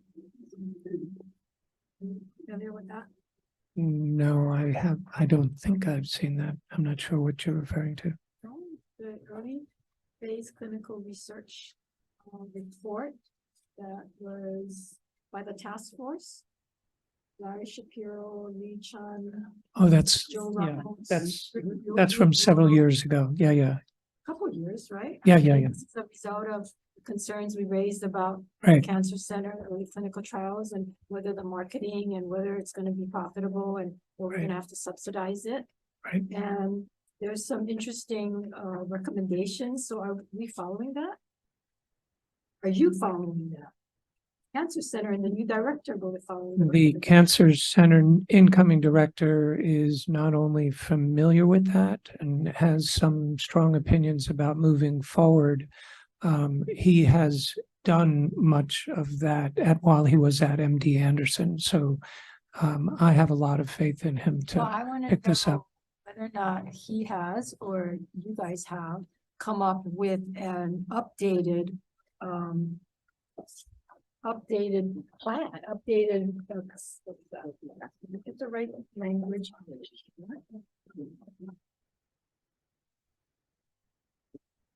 Yeah. It's provided to the legislature in the past. So moving forward, Senator Chair, there's two different things that are happening. One is, as you might be aware, we received additional federal funding Yes. for the build out. So that is causing also another look. The other thing that's happening is his work, our work via the Cancer Consortium of Hawaii. Because when I asked initially, is the money going to be enough? They said, yes. We're going to be on budget. Yes. And then I find out they're $6.5 million short. They're only going to do one floor, but it's typical of the university, right? You tell us all these assurances and then find out it's not going to happen. And that's the concern I have. So what I want to know is, do you have an updated Ho'oloa Early Phase Clinical Research Center 5-year startup operation projected budget? Can you give me this update? No, we don't have that right now. You don't have it right now, or you guys didn't do it? I mean, how do you move forward on this project without something like this? So we know whether or not it's going to be sustainable. And I've been assured by the past directors, and even Mr. Ramos assured me that it's going to be self-sustainable, and we've seen that happen before. So I think this is so important. We've already seen that the building itself is costing, $6.5 million more than what was projected. So where is the projections like this? Yeah, but so I don't want to conflate two different issues. So the construction issue is like, I hesitate to use the example of rail, but I get it. it's construction in this state right now. It's construction across the country. So the escalation of the costs was nobody's fault. No, but we UHS in the backtracked. past before COVID, Right. had cost Right. overruns. So, yeah, I mean, I'm Yeah. just saying that it's typical of the university to underestimate projections. And so that's why I think it's so important. Yeah. Because these projections to me are not reliable projections. And it Yeah. says that in this report. This report says that. Exactly what I said. So if that's the case, your own report says that. So where is the updated one? Before you move forward, where is the updated one? I'm hesitating to answer. So Is anybody else going to answer besides you? we can, so in our conversations with the incoming director, he didn't see a need to wholesale change that plan. The need for the facility is great. So that's why I'm saying I don't want to conflate the overruns on the cost of construction with the viability of having an early phase clinical trials center here in Hawaii. They're two different things. And the long-term viability of treating patients here rather than having to put them on an airplane, separate them from their families, and have them in a place like MD Anderson in Houston. That need is strong, and the viability of the clinic is very strong. Bruno, I understand that. We all understand that. But we've been assured that this is going to be self-sustaining. And that's my question. Whether or not this will be self-sustaining, because if it's not, you're going to come into us. Yeah. So the other question is, what is the projections of the tobacco tax? Because that has been going down. And so you folks have been getting an infusion of tuition monies to substitute or to be able to help the cancer center. And they kept telling me that, oh no, we don't get no general funds. No, we're self-sustaining. And Mr. Young had to come on and said, yes, you are getting some general fund monies. Well, what, And so this is only going to add to it. So Yeah, I want to see a projection and a plan that is viable, because they talk about challenges and benefits here. The proposed business plan assumes the growth of the research subjects from 20 in 1 year to 100 by 5, which is quite ambitious for a phase 1 only program. I mean, they go on and they talk about all of this. And this is not my report. This is your guys' report. And it has recommendations. And so I want to know how you folks are reconciling this report and coming up with a projection.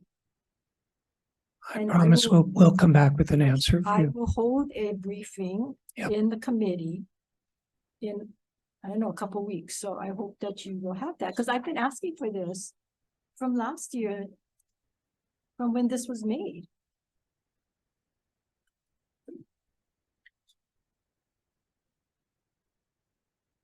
You're also asking for G-funded positions. I'm sorry, Senator. Could you repeat? Asking for positions for the cancer center. Oh, that's. No, Yes. Sorry, so actually that, okay, so that, no, not asking for positions specifically for the cancer center. In fact, we're not actually asking for new positions. That portion in the budget is last year when the legislature went and created the, that special program ID for cancer center. It create in the budget. You didn't create the position counts. So Cancer Center previously, right, is a program of UH Manoa. So they would get position counts from that in, the larger group in UH Manoa, amounts to 37 FTEs. When you created the new position, the new program ID, because you didn't establish the position numbers in that program ID, Manoa has had to transfer those position count numbers. So they always existed, and they always existed in the cancer center. It's just that the creation of the program ID in the budget has necessitated now this bureaucratic process of transferring the positions into that program ID. So the request in the budget is to basically fix so that that transfer doesn't have to occur, and to right size the transparency of where the positions actually exist in the budget in the level of that program ID. So cancer center always had those 37 positions. Right. Were they always filled and always funded? I can't answer that. It's just that I'm only saying that the 37 positions, they exist in Manoa, and they were already allocated to cancer center, and they were already at the cancer center. Prepared to comment on that when we have the briefing in the committee. Yeah. Can you also provide the revenue for the cigarette tax from the last 5 years, and how to address the shortfall with the declining revenue? I'm not sure if I can provide the cigarette tax revenue. I can provide you the portion that we get from the cigarette tax. Yes, that's what I meant. So one can see that for the past 5 years, so we can see what the decline has been. Yes. Because I do have the report from the last couple of years, but it's very difficult because some of the years overlap, and 1 year it's like 6 months, and 1 year is a year and 6 months. So the numbers are.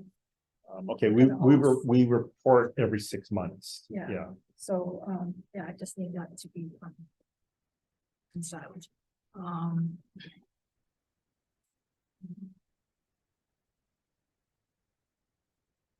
What kind of promises were made to The new director, the clinic, or the cancer center director.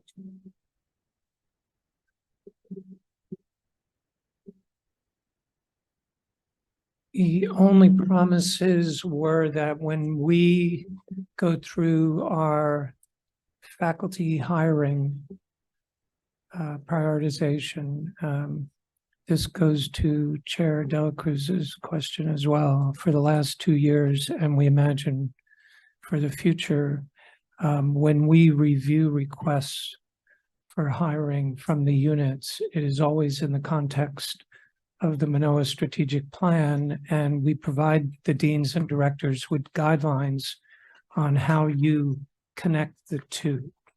The promise that we made to the incoming director was that in that process, we would assure him that he would have 2 hires per year for 3 years. Part of that is because he needed assurance that we would have adequate staffing to tell the NIH that we could function as an NCI cancer center. So in addition to the 37 FTEs, you promised him 2 more positions for 2 years. You know, I mean, the reality is people leave and we hire new people in. So that promise, to be honest, was not, okay, you have 37, next year you're gonna have 39, the year after you're gonna have 41. That's not the promise that was made. The promise that was made was that he would have, in a sense, what we're saying is you're going to have the choice of where you're going to hire people, because he's got to know best what the NIH is going to expect. Promise 37 positions. No. There's nothing in there that says this will be the number. Transfer of 37 positions is a ask, but it's not a guarantee. So That was the number that was frozen at the time of that movement of the budget.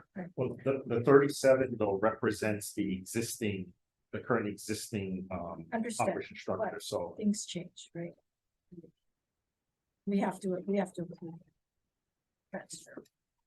Yeah, well, if there's inadequate positions, right, that's why it has necessitated this idea of transferring a position. Because these are filled positions, so you have to transfer it from someplace in order to establish the position. So is all 37 positions all filled right now? So I don't know if that happened, but the assumption on the budget in making this request is yes, these are all existing positions. But you want a new position? Yeah, yes. Okay, so there are no other promises other than the 8 hours, there's a good 8 hours time to go work privately on. Yeah, to see patients. This director is an MD as well as PhD, so he's had a career in seeing patients, and so he will see patients here in Hawaii. We wanted to give him that And will that opportunity. be done at his own private place and on private time and not utilize? Yeah, so what we did, we structured it in a similar way that we do with faculty. So across essentially 7 days of the week, you have up to 8 hours and not more. And then he had to sign a separate document that we provided to him to stipulate to that. Because in Holcomb's case, he had it on his cancer center page, his phone number and where he was seeing patients and what he was doing, using the same number, which I believe is not allowed. Yeah, this was structured differently from Dr. Holcomb and working with our general counsel and others. The document that we asked him to sign is pretty straightforward and pretty in a way pretty tough, and he agreed to those conditions. Okay, So all the transfers, and when you look at the tape, I think table 6 with all the additions, which you kind of outlined in your testimony. are there current positions that you can cut so we can add these based on the strategic plan? Can you guys identify an equal amount of positions? I You don't have to do it right now, but. don't if think you- we have an equal number. I mean, I think you cut roughly 600 a couple of years ago. So Well, I know you identified more, yeah. it started bigger, you're right. Yes, Well, if, as long as it's in alignment with the strategic plan. right. Which I think, when I read it, the vision, the mission is kind of, could be shorter. And I think that. You But should the see the old objective- one. Yeah. But Yeah. the objectives, I think there's some alignment with what we've been talking about in the past. I think that's right. So I just want to make sure that we can Okay, match the budgetary requests with the objectives. But that means some shedding of things that don't meet those objectives. And maybe you gotta take the vision and mission back to either School of Journalism or School of Business Marketing, and have them just maybe clean it up. But if you can give it to us, if you can go through the list, if not, I know subject matter chair will probably identify something.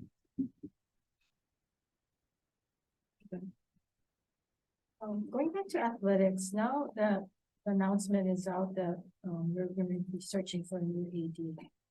What kind of search are you doing? so that one is mine. I am letting the dust settle. I had the first headhunter contacted me about 1 minute after the announcement went out, and I've had about 6 or 7 more.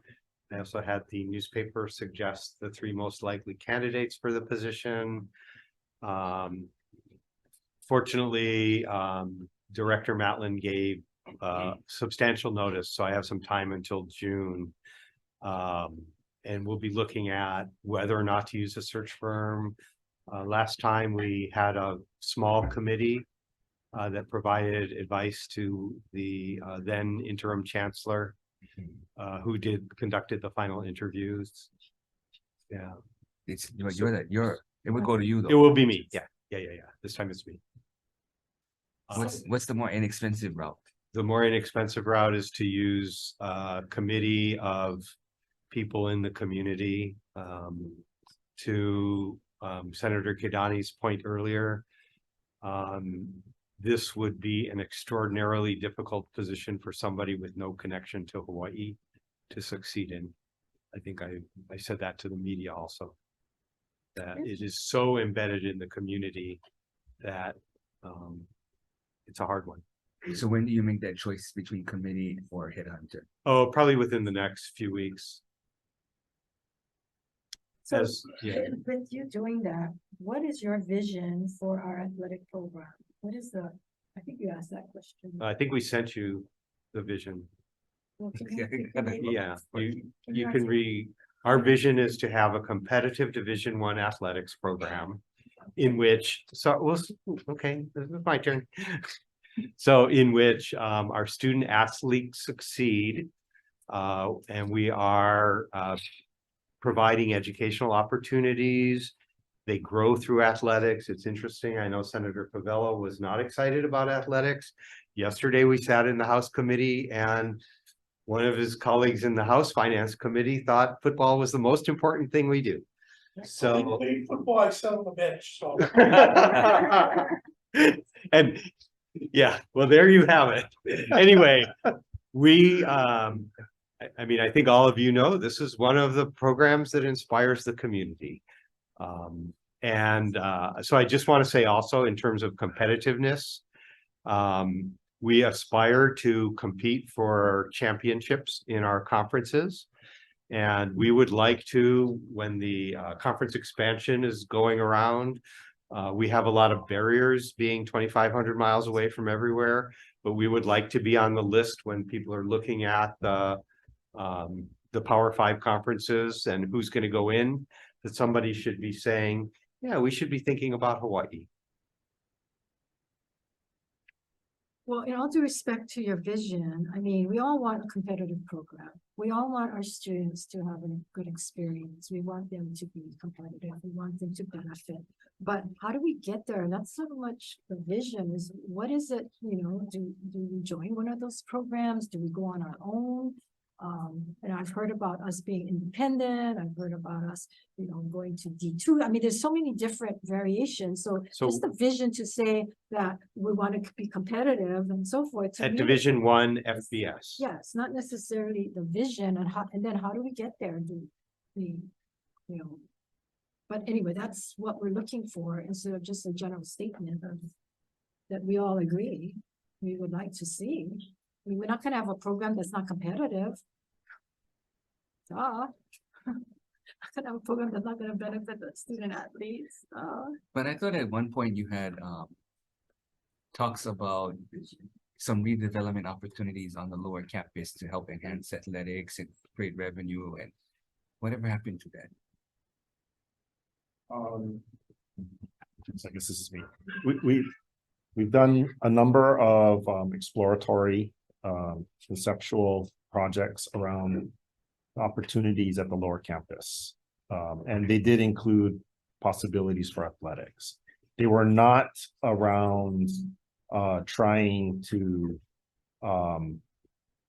like bolster athletics directly per se, but it was to look for opportunities on how to better utilize the physical spot and about what could make more sense for students and for the athletics program, but it wasn't specifically to try to set any benchmarks for which conference to be in, for example. Yeah, but I just looked at that as an opportunity for funding for the program, because then we never got to the place where we had a funding ask. We only got as far as identifying potential orders of magnitude for cost. How much would it cost to get where any of these? So it never got beyond that.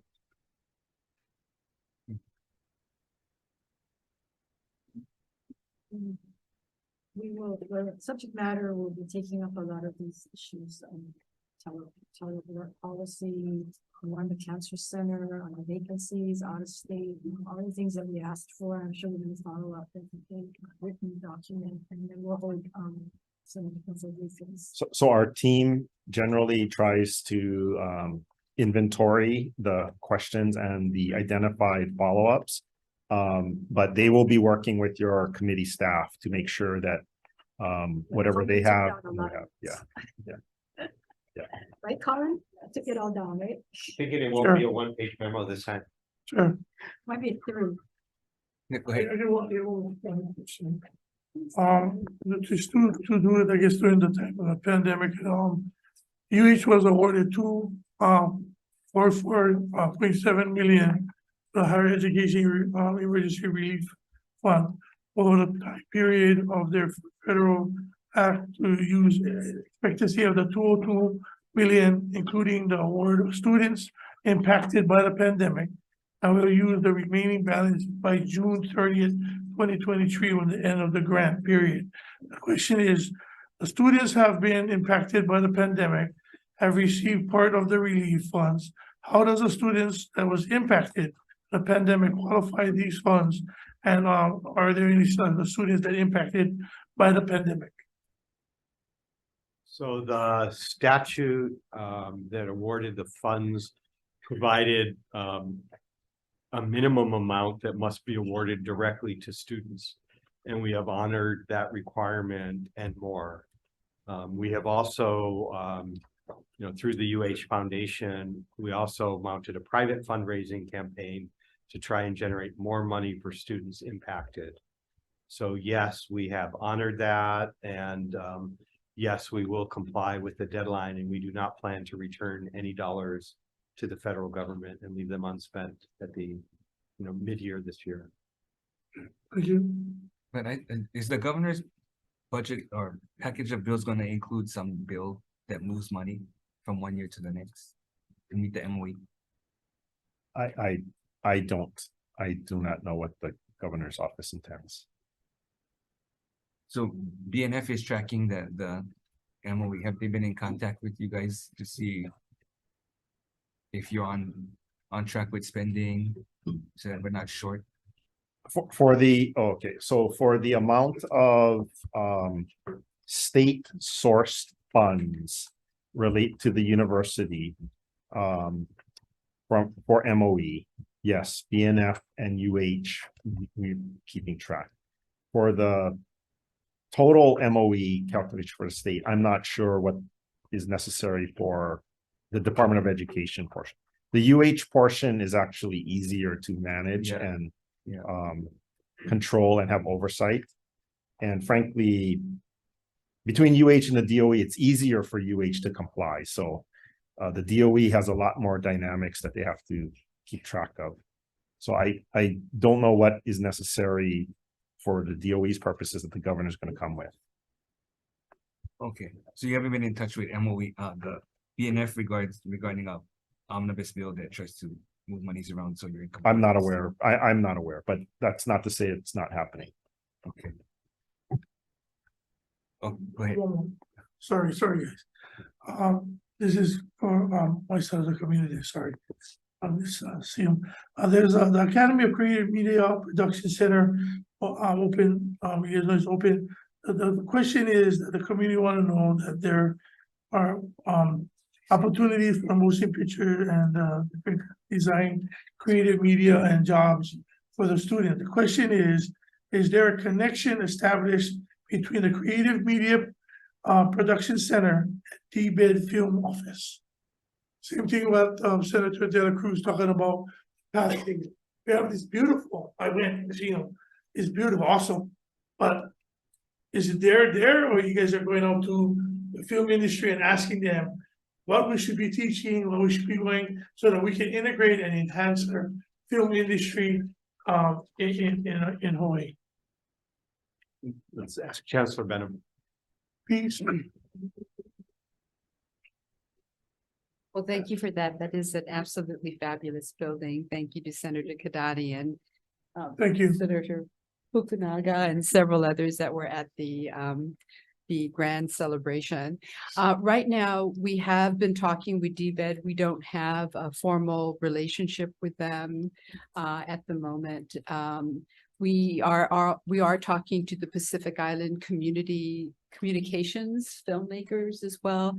They have their big board meeting there today.